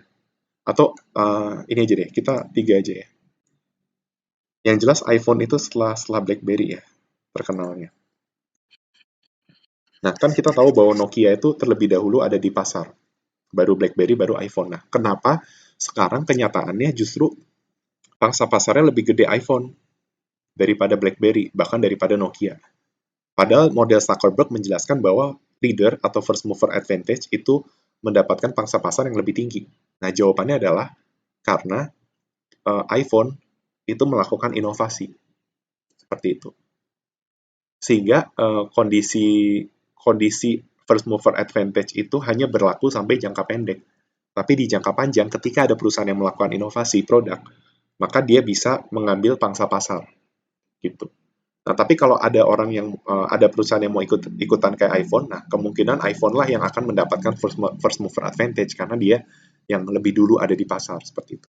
Jadi first mover advantage itu nggak semata-mata bilang bahwa bagaimanapun juga leader itu akan selalu memimpin, nggak juga. Kalau si leadernya ini nggak ngelakuin inovasi, dia bisa dikejar oleh pemain-pemain yang setelah dia gitu, yang baru aja masuk ke pasar. Itu alasan kenapa perlu ada inovasi seperti itu. Oke. Jadi itu adalah penjelasan aku tentang tentang model-model oligopoli. Nah, sebenarnya di chapter oligopoli nggak sebanyak penjelasan di ini ya, seperti monopoli ya untuk model-modelnya. Kita langsung fokus ke game teori aja, oke? Jadi pembahasan aku adalah game game teori sama Herfinelt ini. Mungkin aku masuk ke penjelasan yang ini dulu ya. HHI Index atau Herfindahl-Hirschman Index. Nah, kan kalau kalau perusahaan oligopoli itu mereka itu pada dasarnya ada beberapa pemain ya di dalam sebuah industri. Nah, jadi eh, bagaimana kita bisa tahu sebuah industri itu memiliki kecenderungan dia itu persaingannya tidak sempurna atau dia itu masuk ke persaingan sempurna. Sebenarnya itu bisa diukur dengan sebuah indeks yang namanya HHI Index. Jadi indeks ini mengukur market concentration dengan cara apa? Dengan cara menjumlahkan market share tapi dikuadratin seperti itu. Nah, ini ada contohnya. Misalnya ada perusahaan duopoli, ya kan? Duopoli masing-masing kalian masih tahu ya yang namanya market share itu pangsa pasar ya. Jadi misalnya ada perusahaan satu sama perusahaan kedua. Nah, misalnya perusahaan satu itu pangsa pasarnya 50%, perusahaan kedua itu 50%. Artinya apa? Artinya kan total pangsa pasar itu 100% kan. Nah, berarti antara firm satu sama firm 2 mereka mempunyai pangsa pasar yang sama, di mana mereka mendapatkan setengah atau sama persis. Gitu. 100% ini dibagi sama persis, kayak gitu. Jadi itu inti dari market share ya. Nah, ini ada contohnya. Misalnya ada dua perusahaan, dia itu pangsa pasarnya sama-sama 50%. Maka indeksnya itu adalah 50 kuadrat ditambah 50 kuadrat. Nah, jadi persennya diabaikan ya. Kita ubah aja ke angka biasa. Hasilnya adalah 2.500 tambah 2.500 atau sama dengan 5.000. Seperti itu. Oke. Pertanyaannya, apakah kalau duopoli itu HH indeksnya selalu 5.000? Jawabannya nggak selalu. Ya, contohnya nih, misalnya pangsa pasarnya itu nggak 50-50, tapi 70% dan 30%. Seperti itu. Maka hasilnya adalah 70 kuadrat ditambah 30 kuadrat. Sama dengan 4.900 ditambah 900. Maka hasilnya adalah 5.800. Gitu. Nah, sebenarnya HHI indeks ini mau ngomong tentang apa sih? Dia mau ngomong bahwa semakin tinggi nilai indeks, maka semakin menunjukkan bahwa market share itu terkonsentrasi di salah satu perusahaan. Gitu. Jadi terdapat kesenjangan. Jadi ada perusahaan yang memegang market share yang terlalu tinggi dibandingkan perusahaan lainnya. Nah, ini contohnya nih. Kan ceritanya sama-sama duopoli, tapi yang satu itu pangsa pasarnya sama persis, ya 50-50, sedangkan yang satu itu lebih pangsa pasarnya lebih terkonsentrasi di perusahaan satu, di mana perusahaan satu menguasai market share sebesar 70%. Gitu. Sedangkan perusahaan yang kedua itu 30%, artinya ada kesenjangan nih. Kalau ini kan nggak ada kesenjangan, 50-50. Kalau ini kesenjangannya 40. Maka kita bisa lihat dari nilai indeksnya itu jadi lebih tinggi ketika ada kesenjangan. Oke. Nah, sekarang kita bisa tahu nggak berapa sih nilai maksimum dari HHI indeks? Bisa. Berapakah nilainya? Nilainya adalah ketika perusahaan tersebut adalah perusahaan monopoli. Nah, perusahaan monopoli itu market share-nya adalah 100%. Karena cuma dia doang yang jadi pemain. Berarti 100 kuadrat sama dengan 10.000. Nah, ini adalah nilai maksimum dari HHI index. Gitu. Ya. Dan ini ada contohnya. Sekarang bukan duopoli, ceritanya ada 4 pemain di market. Ya, di mana masing-masing pemain itu market share-nya sama-sama 25%. Berarti 25 kuadrat, tambah 25 kuadrat, tambah 25 kuadrat, tambah 25 kuadrat. Hasilnya adalah 2.500. Seperti itu. Kita bisa lihat sekalipun ada persamaan ya antara yang satu sama yang dua ini. Persamaannya adalah secara kesenjangan pangsa pasarnya itu sama persis. Jadi dia tuh nggak ada kesenjangan antara perusahaan yang satu dengan perusahaan lainnya. Ini 50, ini 50, ini 25, 25, 25, 25. Nah, tapi kenapa si nilai indeksnya lebih kecil di bawah daripada di atas? Karena yang di bawah itu jumlah pemainnya lebih banyak. Artinya dia tidak terbagi hanya menjadi dua pemain, tetapi market share-nya dibagi menjadi 4 pemain. Sekalipun sama persis, yang satu tuh pembaginya lebih banyak daripada yang atas. Makanya nilai indeksnya itu jauh lebih kecil yang bawah daripada yang atas. Seperti itu. Oke. Nah, ini ada contohnya nih ya. Eh, kalau kalau ada dua pemain sama persis itu 5.000. Nah, ini ceritanya ada 3 pemain. Nah, tapi 3 pemain tapi ini pangsa pasarnya fokus di firm satu gede banget 80%. Sedangkan firm 2 sama firm 3 cuma dapat 10-10. Maka HHI indeksnya lebih tinggi. Jadi industri B sekalipun pemainnya ada 3, itu dianggap lebih imperfect karena pangsa pasarnya terlalu berfokus di firm satu atau cenderung monopoli dibandingkan firm A yang sama-sama 50-50 gitu. Nah, ini kita juga bisa lihat sekalipun sama-sama 4 pemain tapi yang industri D indeksnya lebih tinggi. Kenapa? Karena firm satu itu sangat pangsa pasarnya terkonsentrasi di firm satu, di mana firm lain cuma 20, dia dapatnya 2 kalinya sebesar 40 gitu. Nah, sebenarnya di ekonomi industri ini akan di P mikro ini nggak akan begitu jelas diterangkan, tapi di ekonomi industri ini bakal diterangin. Bahkan nanti ada pendekatan yang namanya CR4 atau concentration ratio untuk 4 perusahaan terbesar. Jadi kalau HH index itu kan berarti dia ngejumlahin semua firm yang ada di industri itu kan. Jadi kalau industrinya ada 10 berarti 10-10-nya itu dikuadratin gitu. Nah, kalau di ekonomi industri itu parameternya nggak cuma HHI tapi ada CR4. Tujuannya apa? Tujuannya dia mau melihat sekalipun nilai indeksnya sama, tapi dia pengen tahu 4 firm terbesarnya itu berapa konsentrasi rasionya gitu. Jadi itu namanya CR4. Dia mau menghitung pangsa pasar untuk 4 perusahaan terbesar gitu. Oke. Nah, sampai situ aja untuk penjelasan tentang HHI index. Nah, sekarang kita masuk ke game teori. Nah, game teori ini penting di oligopoli. Oke. Nah, jadi kenapa kita belajar game teori di oligopoli? Nah, kita mempelajari game teori itu untuk menganalisis perilaku dari si perusahaan dalam menanggapi apa yang dilakukan oleh lawannya. Intinya itu. Itu alasan kenapa kita memakai game teori di oligopoli. Seperti itu.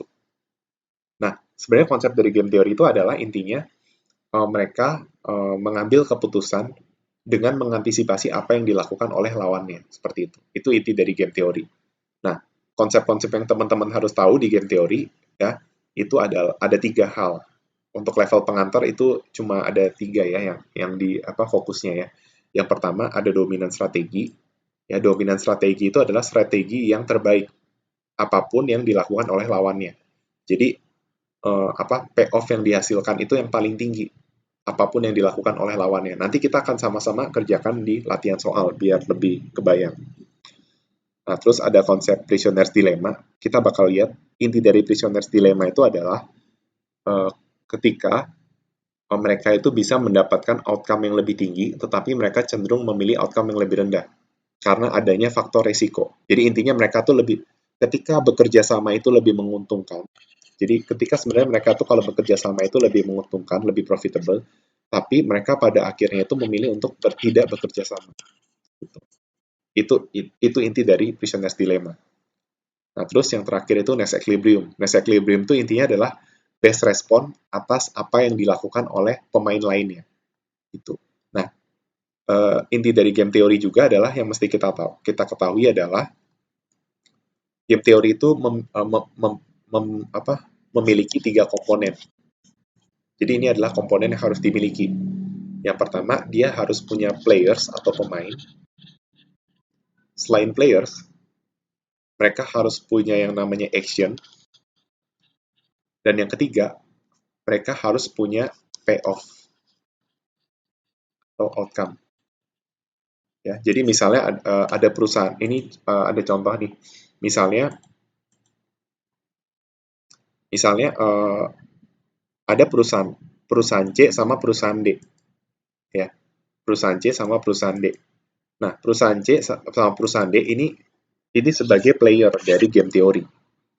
Nah, kalau kotak ini adalah matrix payoff, ya. Ini payoff matrix seperti itu.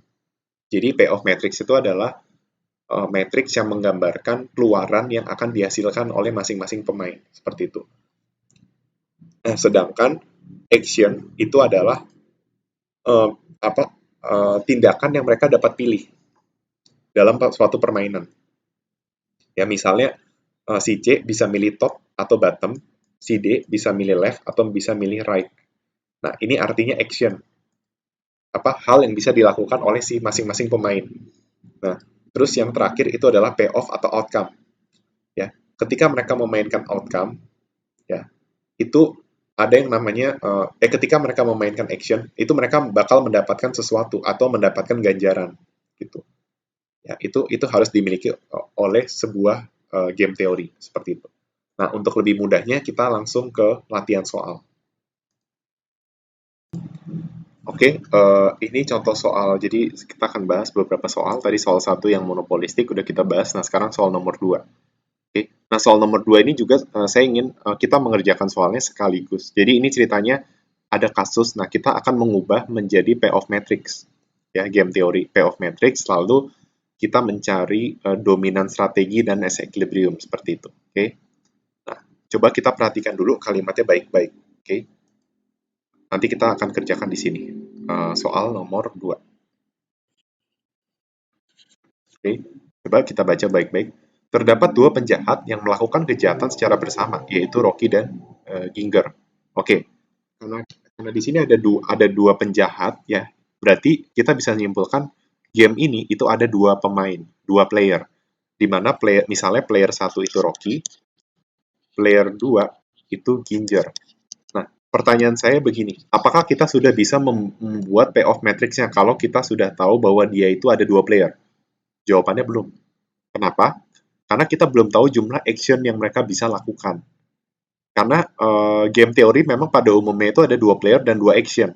Tetapi bisa saja gamenya itu dibikin jadi nggak cuma dua player dan dua action, tetapi dia playernya lebih dari dua, atau actionnya juga lebih dari dua untuk masing-masing player gitu ya.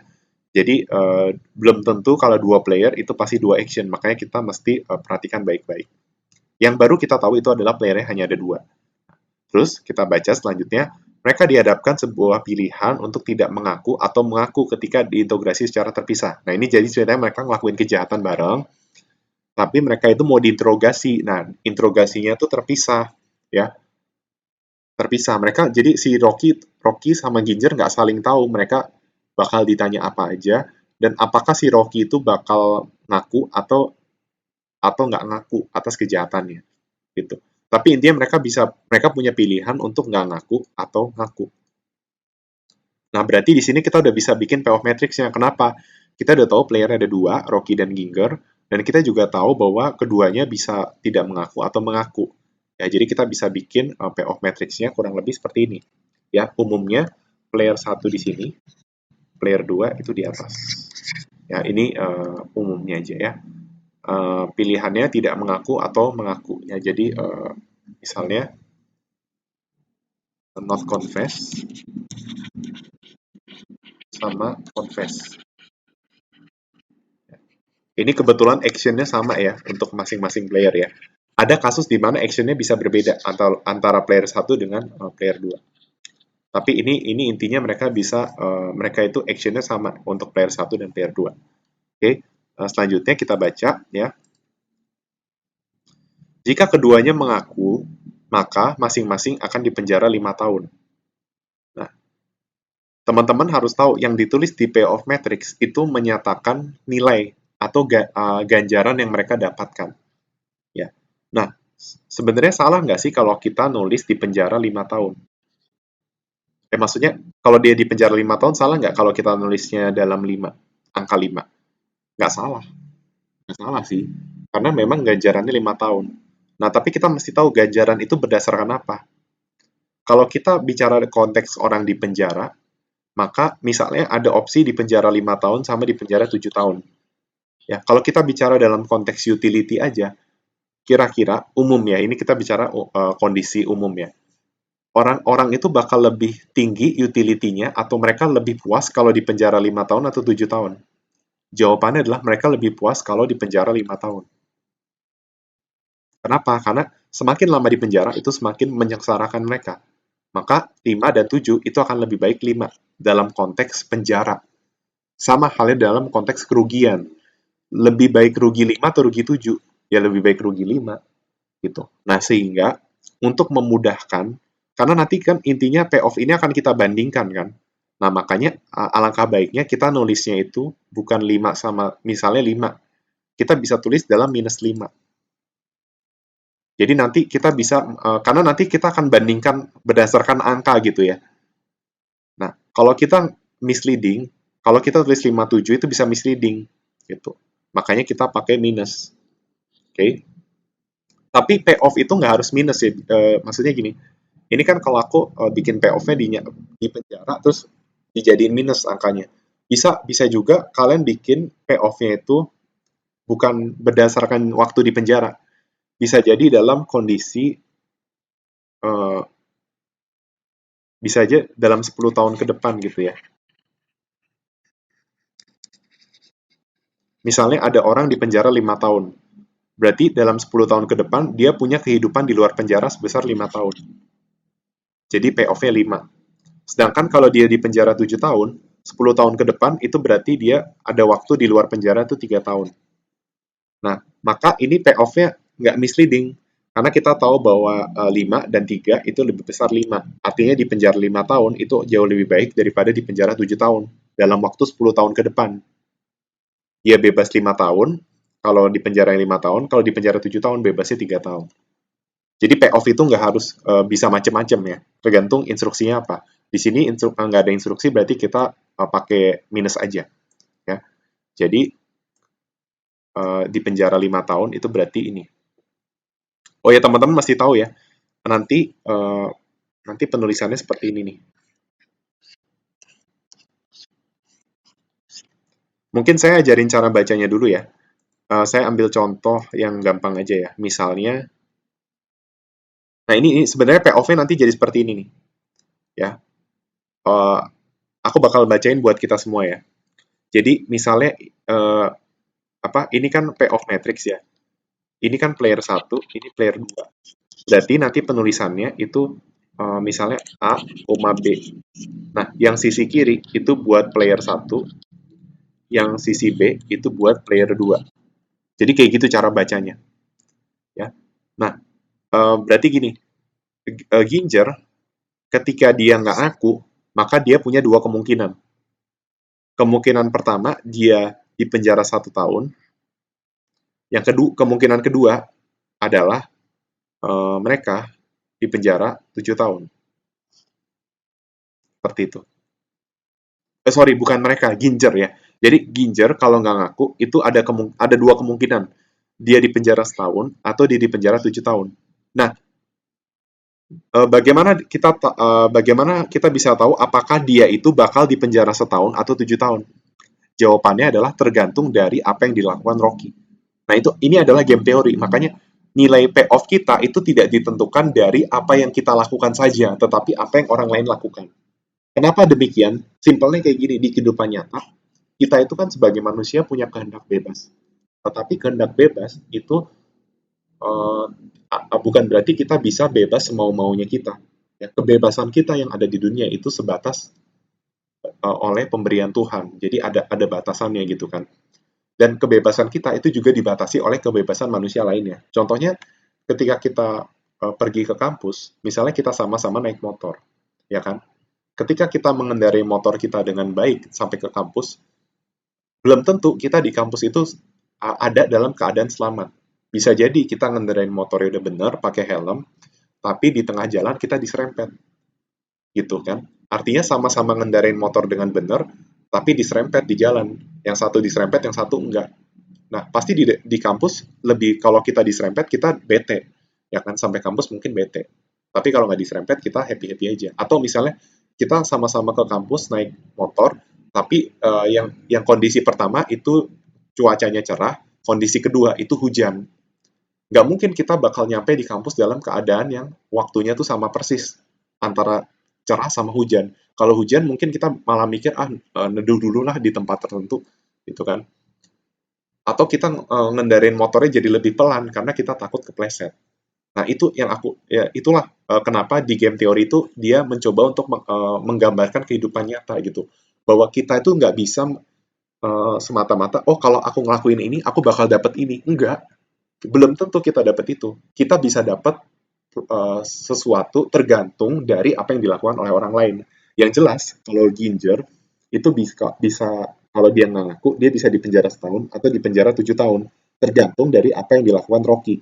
Kalau Rocky nggak ngaku, dia dapat setahun.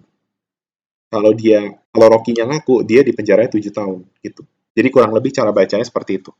Nah, jadi uh, sekarang kita dikasih tahu bahwa kalau keduanya keduanya ngaku,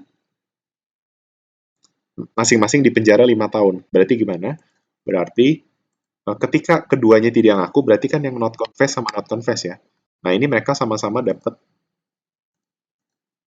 5 sama 5. Jangan lupa diminusin ya. Gitu. Oke. Nah, sekarang lanjut. Nah, sedangkan jika keduanya sepakat untuk tidak ngaku, maka mereka hanya dipenjara selama setahun. Nah, berarti sama-sama nggak ngaku, berarti sama-sama apa? Oke, ini kebalik ya. Bentar.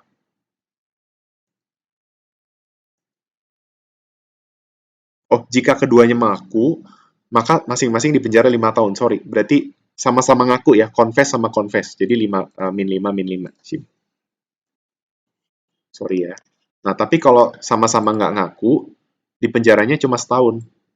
Berarti min 1 sama min 1.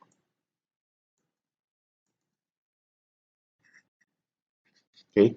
Nah, sedangkan kalau kalau mereka milih aksi yang nggak sama, intinya yang salah satu yang ngaku itu kalau yang ngaku itu bakal dibebaskan, yang nggak ngaku itu bakal dipenjara 7 tahun. Gini, cara cara cara ininya berarti kita lihat nih. Player 1 not confess, player 2 confess. Berarti player 2 dibebaskan, player 1 dipenjara 7 tahun.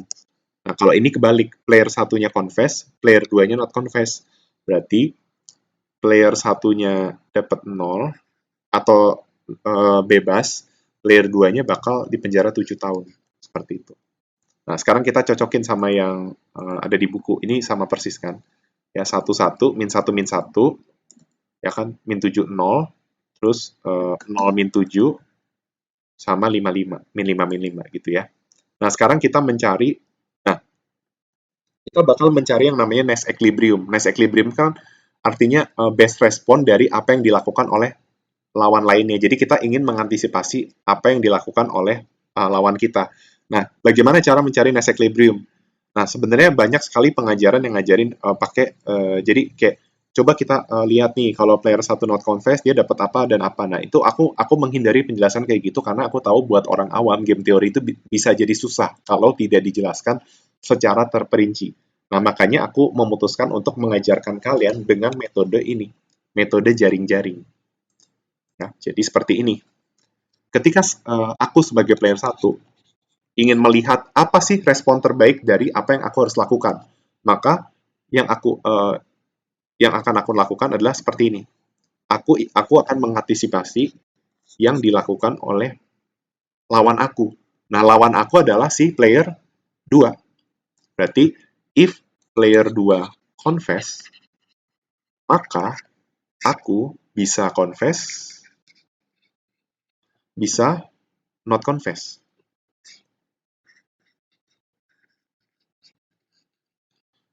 Nah, coba lihat. Kalau player 2 confess berarti apa? Ini kita anggap nggak ada nih kalau player 2 confess, ini berarti ini nggak terjadi. Ya. Ini kita tutup nih. Karena ini pembelajaran online, saya nggak bisa tutup ini ya, jadi saya coret. Nah, jadi kita lihat nih, kalau player 2 confess, kemungkinannya kalau player 1 itu confess juga, dia dapat min 5. Kalau player satunya non-confess, dapatnya min 7. Sekarang kita lihat, min 5 sama min 7, mana yang lebih baik? Jawabannya adalah minus 5. Artinya, kalau player 2 confess, maka player 1 sebaiknya confess. Nah, sekarang kita lihat lagi bagaimana kalau seandainya player 2 itu not confess.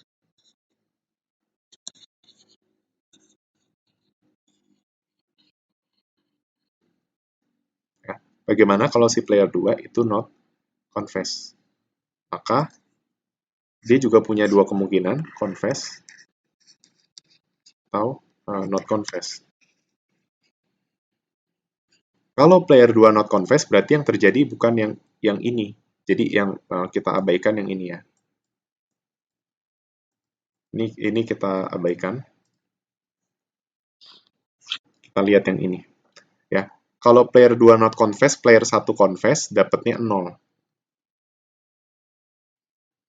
Ya. Kalau player 2 not confess, player satunya not confess, dapatnya min 1. 0 sama min 1, mana yang lebih baik? Jawabannya adalah min 1. Jawabannya adalah 0. Sehingga player 2, ketika player 2 not confess, maka player 1 akan memilih confess. Gitu. Nah, berarti ini logikanya gini ya. Jika player 2 confess, player 1 confess, dia hanya dipenjara 5 tahun. Tapi kalau player 2 confess, player 1 nggak confess, dia dipenjara 7 tahun. Maka daripada dipenjara 7 tahun, maka lebih baik dia dipenjara 5 tahun aja. Makanya dia lebih baik ngaku kalau player 2 itu ngaku. Nah, bagaimana kalau player 2 nggak ngaku? Kalau player 2 nggak ngaku, dia bisa dibebasin. Tapi kalau player 2 nggak ngaku, dia nggak ngaku juga, dia malah dipenjara setahun. Artinya apa? Apapun yang dilakukan oleh player 2, player 1 itu akan memilih confess. Maka, confess itu sebagai dominan strategi. Karena confess itu selalu dipilih apapun yang dilakukan oleh si player 2. Ya, jadi ini adalah definisi dari dominan strategi. Dominan strategi adalah action yang selalu dipilih apapun yang dilakukan oleh pemainnya. Nah, dalam kasus ini, kita bisa tahu bahwa not confess itu selalu tidak dipilih. Nah, maka yang selalu tidak dipilih ini kita sebut dengan istilahnya adalah dominated strategi. Dominated strategi. Oke. Okay. Nah, untuk mencari Nash equilibrium, kita bakal pakai sistem bulet-buletin ya. Jadi, tadi nih, kan min 5 sama min 7 tuh ngeliatnya dari sini ya. Kalau, apa namanya, ini sama ini jauh lebih baik yang ini misalnya. Ya. Ini yang kita buletin. Terus tadi 0 sama min 1 ya. 0 sama min 1 jauh lebih baik yang ini. Jadi ini yang kita buletin. Nah ini kan baru player 1. Nah sekarang kita lakukan untuk si player kedua. Nah kalau player 2, dia bukan antisipasi yang dilakukan oleh dirinya, tapi dia mengantisipasi yang dilakukan oleh lawannya, yaitu player 1. Maka, if player 1 confess, ya, maka dia punya pilihan untuk confess atau not confess. Nah sekarang kita lihat, kalau player 1 itu confess, berarti kita ngelihatnya gini, ini yang kita tutup. Ya, ketika player 1 confess, berarti ini kita tutup. Ya. Nah, sekarang lihat nih. Kalau player 1 confess, maka kemungkinannya player 2 itu not confess dapat min 7. Kalau confess dapat min 5. Nah, min 5 sama min 7 mana yang lebih baik? Jawabannya adalah min 5. Artinya dia bakal milih confess. Sehingga kita buletin yang ini. Oke. Nah, sekarang kita lihat lagi bagaimana kalau seandainya si player player satu itu bukan confess tapi not confess. Ya, jadi if player satu not confess, maka dia punya pilihan untuk confess atau not confess. Nah, kita lihat kalau player satu not confess berarti yang dicoret itu adalah yang confess ya. Ini biar memudahkan aja biar kalian nggak salah lihat. Ya. Nah, kalau player satu not confess berarti kemungkinannya adalah min 1 atau 0. Min 1 kalau dia nggak ngaku, dia bakal dapat 0 kalau dia ngaku, si player 2 yang ngaku. Ya. 0 sama min 1 mana yang lebih baik? Jawabannya adalah yang 0. Berarti ini yang dibuletin. Nah, sekarang kita lihat di kondisi manakah yang kedua pemain itu bakal memilih action yang sama. Nah, kondisinya tercapai ketika ini. Ketika keduanya itu dibuletin, yaitu di sini. Berarti kita dapat kesimpulan bahwa Nest Equilibrium itu jatuh ketika kedua player memilih untuk not confess. Ya. Di mana confess itu sebagai dominan strategi untuk player 1 dan player 2 karena confess selalu dipilih apapun yang dilakukan oleh lawannya dan not confess selalu tidak dipilih apapun yang dilakukan oleh lawannya sehingga not confess itu menjadi dominated strategi seperti itu. Oke. Okay? Nah, inilah kondisi prisoner's dilemma. Ya, kita bisa lihat dilemanya di mana. Dilemanya adalah terletak pada Nest Equilibrium. Kita bisa lihat bahwa Nest Equilibrium itu jatuh di min 5 atau min 5. Atau ketika keduanya memilih untuk mengaku. Padahal kalau kita lihat dari gambar payoff matrixnya, seharusnya kan yang namanya equilibrium itu apa sih? Equilibrium itu tercapai ketika sisi satu dengan sisi kedua itu sama.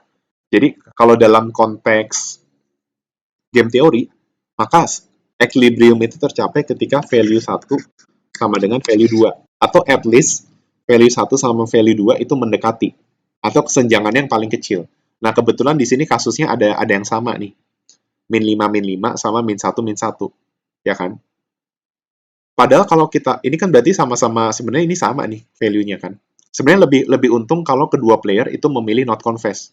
Ketimbang mereka memilih untuk confess. Nah, kenapa Nest Equilibrium-nya itu jatuh di min 5, min 5? Kenapa dia nggak jatuh di min 1, min 1? Jawabannya adalah, kenapa mereka memilih untuk sama-sama ngaku sekalipun lebih rugi daripada mereka nggak ngaku? Karena ada kemungkinan salah satu player itu, jadi ini kan ceritanya dia tuh terintegrasinya secara terpisah kan. Nah, intinya mereka tuh nggak tahu apa yang dilakukan oleh lawannya, gitu.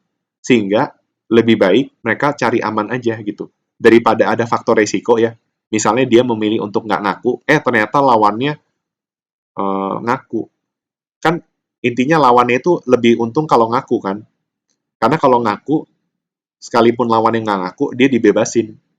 Gitu. Nah, tetapi dia juga nggak tahu kalau lawannya ngaku, dianya nggak ngaku, dia malah dipenjara 7 tahun. Nah, di sini ada faktor resiko. Sehingga menyebabkan Nest Equilibrium itu jatuh di hasil yang lebih rendah. Bukan yang lebih baik. Ini adalah kondisi prisoner's dilemma. Nah, kebetulan ini kasusnya penjahat. Nah, kalau di oligopoli kasusnya apa? Kasusnya adalah ketika sebuah perusahaan itu memutuskan untuk melakukan kartel atau enggak. Gitu. Apakah mereka bakal bekerja sama atau enggak? Karena bisa aja ketika mereka bekerja sama, sebenarnya mereka tuh lebih tinggi profitnya. Tapi kalau ada satu aja yang curang, maka mereka yang dicurangi itu mendapatkan outcome yang lebih kecil daripada mereka nggak kerja sama. Gitu. Ibaratnya kamu kerja sama. Tujuan dari kerja sama kan kamu harusnya lebih baik. Kan? Tapi bayangin kalau seandainya kamu kerja sama, tapi malah hasil kamu tuh jauh, hasil kamu justru lebih rendah. Gini nih, biar gampang ini. Misalnya kalau kamu nggak kerja sama, kamu dapatnya 50. Sedangkan kalau kamu kerja sama, itu dapatnya 60. Nah, tapi kalau kamu kerja sama dan kamu dicurangi, kamu malah dapat 45. Artinya apa? Artinya kamu lebih baik nggak kerja sama. Karena kalau kamu nggak kerja sama, at least kamu dapat 50 kalau teman-teman kamu emang nggak mau kerjasama. Tapi kalau ada teman kamu yang kerjasama dan kamu nggak kerjasama, kamu malah dapat lebih tinggi, misalnya 65. Nah, itu yang ingin disampaikan dalam Prisoner's Dilemma, gitu. Ya. Tapi kasusnya itu adalah dari kasus penjahat. Oke. Okay? Nah, supaya lebih lancar, kalian bisa kerjakan soal nomor 3. Aku aja yang ngerjain ya mungkin ya. Soal nomor 3 tuh, nih yang ini. Ya, ceritanya ada perusahaan penerbangan, ya, British Airways sama Lufthansa Airlines. Ya, mereka punya pilihan untuk menetapkan harga 600 dan 400. Ya, kita bisa lihat mana sih calon equilibriumnya. Calon equilibriumnya itu terjadi ketika mereka ngeset profit sama dengan sorry, equilibriumnya itu tercapai kalau calon-calon equilibriumnya tuh kalau kalau nggak keduanya 600 atau enggak dapat 800. Sorry, profitnya 1,2 million atau profitnya 800 ribu. Nah, tapi Nest equilibriumnya jatuh di mana? Nest equilibriumnya jatuh di sini. Ya, nanti kalian teman-teman bisa lakukan hal yang sama. Intinya dia bakal jatuh di sini. Kenapa? Kalian bisa bayangin, ya. Kalau seandainya kamu naikin harga, tapi lawan kamu nggak ngelakuin naikin harga, maka apa yang terjadi? Kamu dapat profitnya 0 atau lebih kecil dari semula, sedangkan lawan kamu dapatnya lebih tinggi. Ya lawan kamu enak-enak aja. Ya kalau gua nggak naikin harga, gua dapat 1,2 gitu kan. Tapi kalau seandainya gua nggak naikin harga, lawan gua naikin harga, gua malah lebih untung 1,6 gitu. Ya, jadi keseimbangannya terjadi ketika profitnya itu jadi 800 ribu. Sorry, tadi kalau kalau lawan gua nggak naikin harga, gue juga nggak naikin harga, gue dapetnya 800 profitnya. Tapi kalau tiba-tiba lawannya gue naikin harga, gue nggak naikin harga, gue masih dapat 1,6 million gitu. Jadi lebih untung kalau dia nggak naikin harga. Nah ini juga kondisi Nest equilibrium, oke? Seperti itu. Nah teman-teman juga bisa lihat soal nomor 4, ya. Soal nomor 4 ini ceritanya ini player 1, ini player 2, ya. Ini adalah game teori yang 3 player. Kalau tadi teman-teman lihat ini game teorinya kan berapa? Apa sih game teorinya itu bukan baru 2 player dan 2 action kan. Nah, sekarang kita bakal lihat game teori yang 3 player. Ya, sebenarnya game teori 3 player ini nggak susah. Cuma teman-teman harus ngerti cara cara ngebaca matriksnya, ya. Jadi kalau game teori 3 player 2 action itu matriksnya bakal ada 2 matriks. Kenapa? Kan ini aku bakal jelasin ya. Kan ada player 1, player 2 dan player 3. Misalnya mereka masing-masing punya 2 action. Action A, action B, action A, action B, action A sama action B. Nah, kalau cuma 2 player, berarti kan dia cuma mau lihat interaksi antara 2 player kan. A, B, A, B. Player 1, player 2. Nah, tapi kalau ada 3 player, interaksinya nggak akan sesederhana ini. Jadi dia bakal ada matriks yang kedua. Gitu. A, B, A, B. Nah, matriks pertama itu buat kalau seandainya player 3 milih A, matriks kedua itu kalau player 3 milih B. Seperti itu. Ya, jadi jumlah matriks itu tergantung dari jumlah pemain. Ya, ketika sebenarnya game teori itu bisa lebih dari 2 pemain, tapi umumnya kalau lebih dari 2, kalau modelnya dalam matrix itu umumnya kita nyatakan dalam 3 player. Paling banyak itu 3 player. Bisa nggak lebih dari 3 player? Bisa, tapi sulit untuk menggambarkan matriksnya. Intinya kalau 3 player, kan playernya harus lebih dari 1. Ya. Tadi kita udah belajar 2 player. Nah, action itu juga harus lebih dari 1. Ya kan? Misalnya 2. Nah, sekarang kita belajar bagaimana playernya itu lebih dari 2, misalnya 3, tapi actionnya tetap 2. Maka matriksnya bakal ada 2. Gitu. Di mana matriks 1 untuk mengantisipasi player 3 main A, matriks kedua itu untuk mengantisipasi player 3 itu main B. Nah, bagaimana kalau 3 player tapi ada 3 action? Nah, nanti makanya payoff matrixnya bakal seperti ini gitu. Ini buat player 1, yang atas buat player 2. Nah, tapi ini ngantisipasi kalau player 3 milih G, player 3 milih H, player 3 milih I. Nah, bagaimana kalau seandainya ada 3 player tapi 4 action? Ya, berarti ada 4 matrix, gitu aja terus. Ya, pokoknya rumusnya kalau ada 3 player, ya, 3 player, 2 action, berarti 2 matrix. Jadi rumusnya gini sih, kalau kalau if player equals 3, maka jumlah matrix, the sum of matrix equals actionnya. Jadi jumlah matrix tergantung dari jumlah action. Kalau ada 2 action berarti 2 matrix. Kalau ada 3 action itu ada 3 matrix. Itu aja. Kalau 3 player. Kalau 2 player itu selalu satu matrix. Ya, kalau 2 player 3 action gimana? 2 player 3 action ya tinggal tinggal gini aja. Contohnya ada nih, 2 player tapi lebih dari 2 action. Contohnya ini nih. Nah, ini ada 2 player, actionnya ada 4. Ya udah matriksnya 1, tapi bikin 4 kali 4 gitu. Paham ya? Kan 2 player, 4 action. Ya udah, mereka nggak ada interaksi player lain, jadi cuman satu matrix aja. Tapi kalau 3 player, jumlah matrix, ini aku nyebutnya ini satu matrix, satu matrix, satu matrix ya. Nah, intinya kalau 3 player, jumlah matrix tergantung jumlah action dari masing-masing player. Dengan asumsi masing-masing player actionnya sama ya. Atau player 3-nya tuh berapa action gitu ya. Kalau player 3-nya 3 action, berarti 3 matrix. Kalau player 3-nya 4 action, 4 matrix. Nah, ini sekarang kasusnya player 3-nya itu ada 2 action. Ya, jadi ini kalau player 3 cooperate, player 3-nya not cooperate. Gitu. Oke.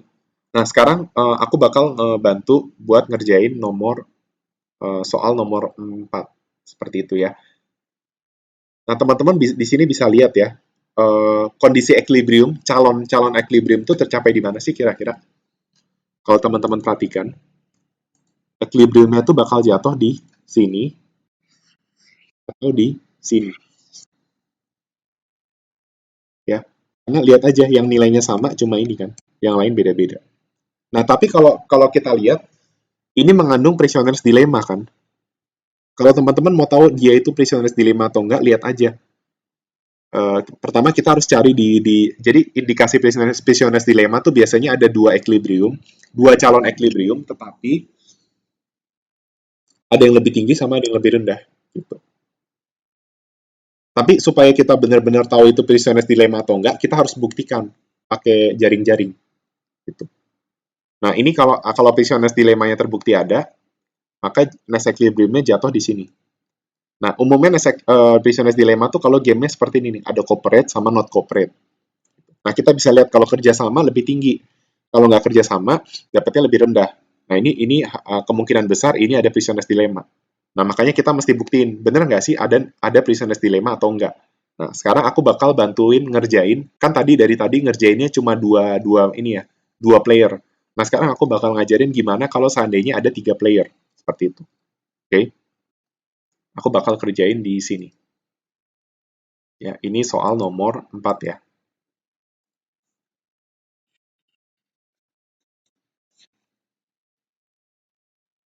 Berarti sama kayak tadi, kita ngantisipasi yang dilakukan oleh player lain.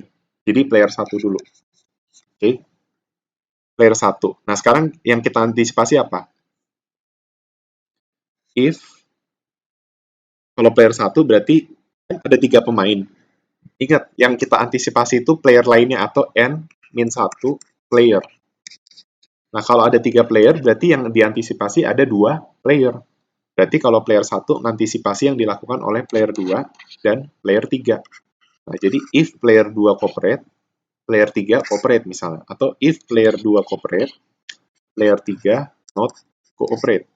If player 2 not cooperate, player 3 cooperate. If player 2 not cooperate, player 3 not cooperate. Jadi kayak gitu ya cara antisipasinya ya. Maka Player 1 bisa cooperate or not cooperate. Cooperate atau not cooperate. Cooperate atau not cooperate. Cooperate atau not cooperate. Seperti itu. Ya, sekarang kita lihat nih. If player 2 cooperate, player 3 cooperate. Maka supaya gampang selalu aku nganjurin kita kayak sebenarnya ditutup-tutup gitu ya. Misalnya player 2 cooperate. Kalau player 2 cooperate berarti player 2 nggak mungkin not cooperate. Maka ini kita coret. Nah, if player 2 cooperate, player 3 cooperate. Berarti ini kita coret. Karena player 3 nggak boleh not cooperate. Nah, berarti kemungkinannya nih 60 kalau dia cooperate, 70 kalau dia not cooperate. Berarti hasilnya adalah 60 atau 70.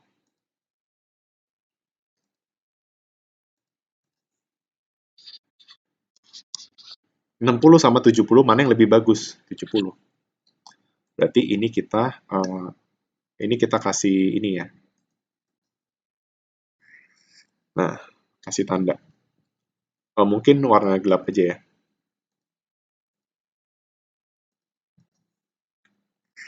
Oke.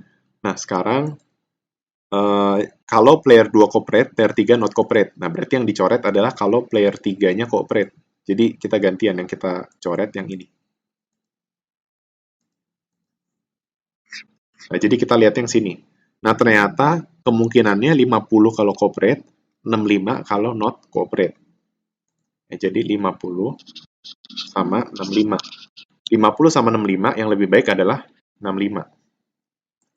Berarti ini yang di lingkerin.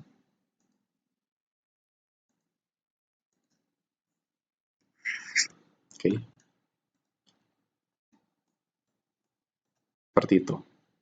Nah, sekarang kita lihat, kalau player 2 not cooperate, player 3-nya cooperate. Nah, berarti kalau player 2 not cooperate, berarti yang cooperate-nya dicoret. Player 2 not cooperate, terus player 3-nya cooperate. Berarti kalau player 3 cooperate, not cooperate-nya dicoret. Nah, berarti kemungkinannya 50 atau 65. Nah, jawabannya yang mana? Kita tulis nih 5. Jadi teman-teman nanti kalau ngerjain kayak gini aja ya, biar sekalian kalian ngerti. 50, 65 yang lebih baik adalah 65.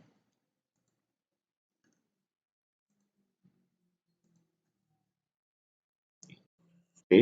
Nah, sekarang apa namanya? Sekarang kita lihat kalau keduanya not cooperate, berarti yang dicoret bukan yang ini, tapi yang ini.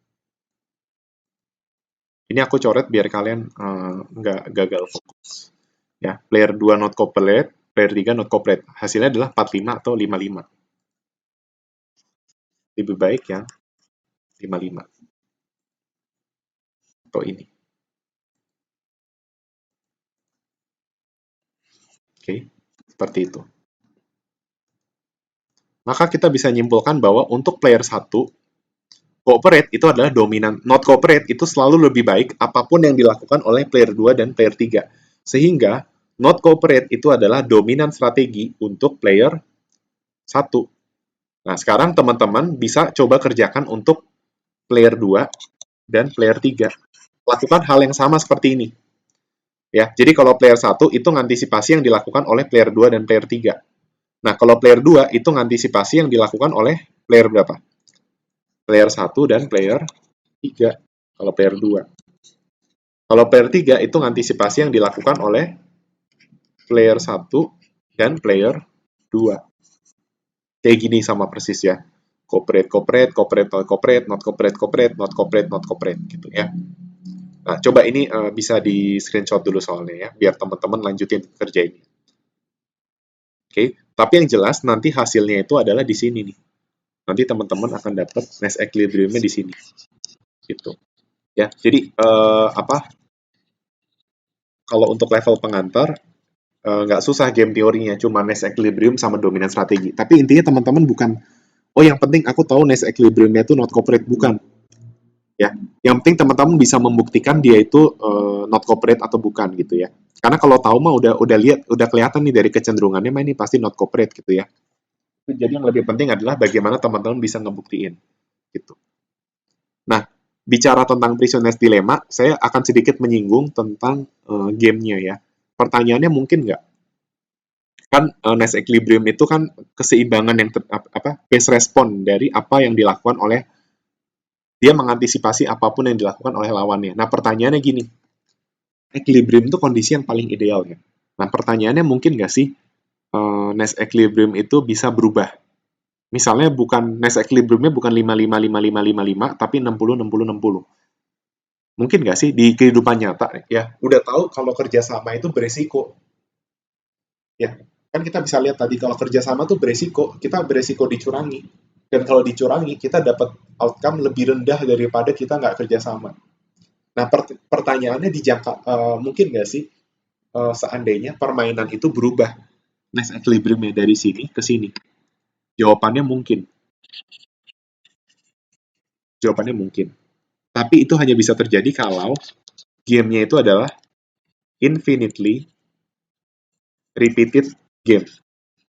Dan ini adalah pembahasan di Mikro 2, Mikroekonomi 2. Jadi di Mikroekonomi 2, kalian belajar game teorinya bukan kayak PE Mikro. Kalian bakal belajar bahwa nice equilibrium itu bisa berubah dari sini ke sini, tergantung dari diskon faktor.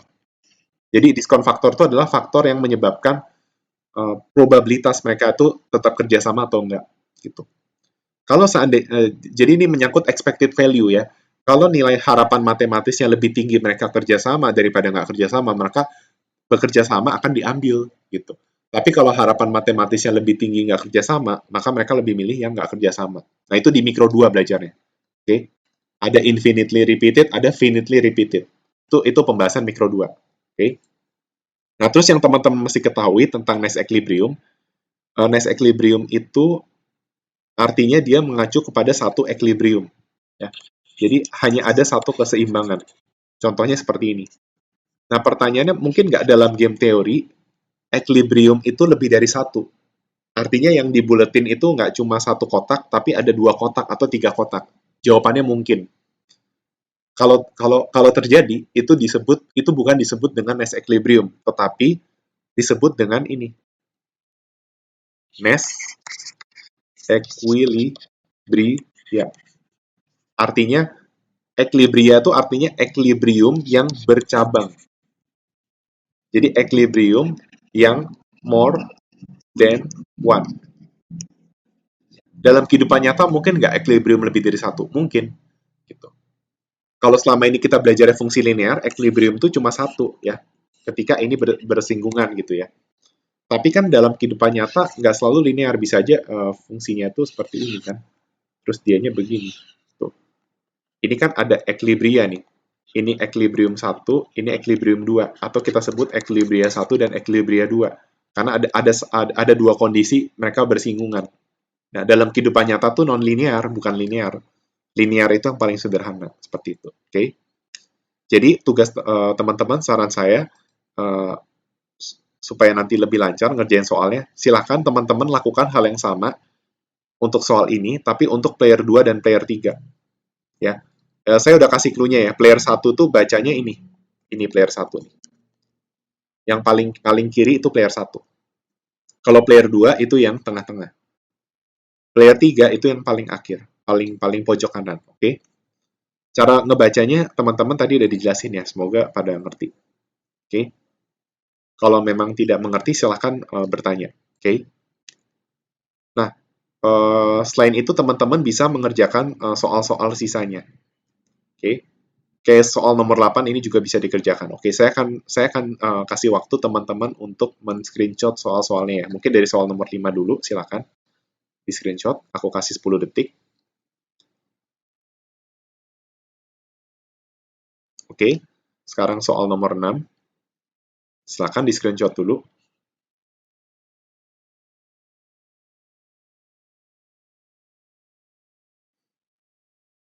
Oke, selesai. Sekarang soal nomor 7. Soal nomor 7 ini aja ya.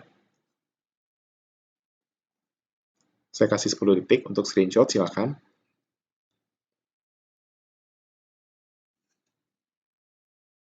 Sekarang soal yang terakhir. Nah, soal yang terakhir disuruh membuktikan bahwa Nest equilibrium itu ada di BDG dan BFG. Ya, artinya Nest equilibriumnya ada di sini sama di sini. Jadi BDG, BFG. Terima kasih sudah menyaksikan dan semoga tayangan ini bisa bermanfaat buat teman-teman. Oke.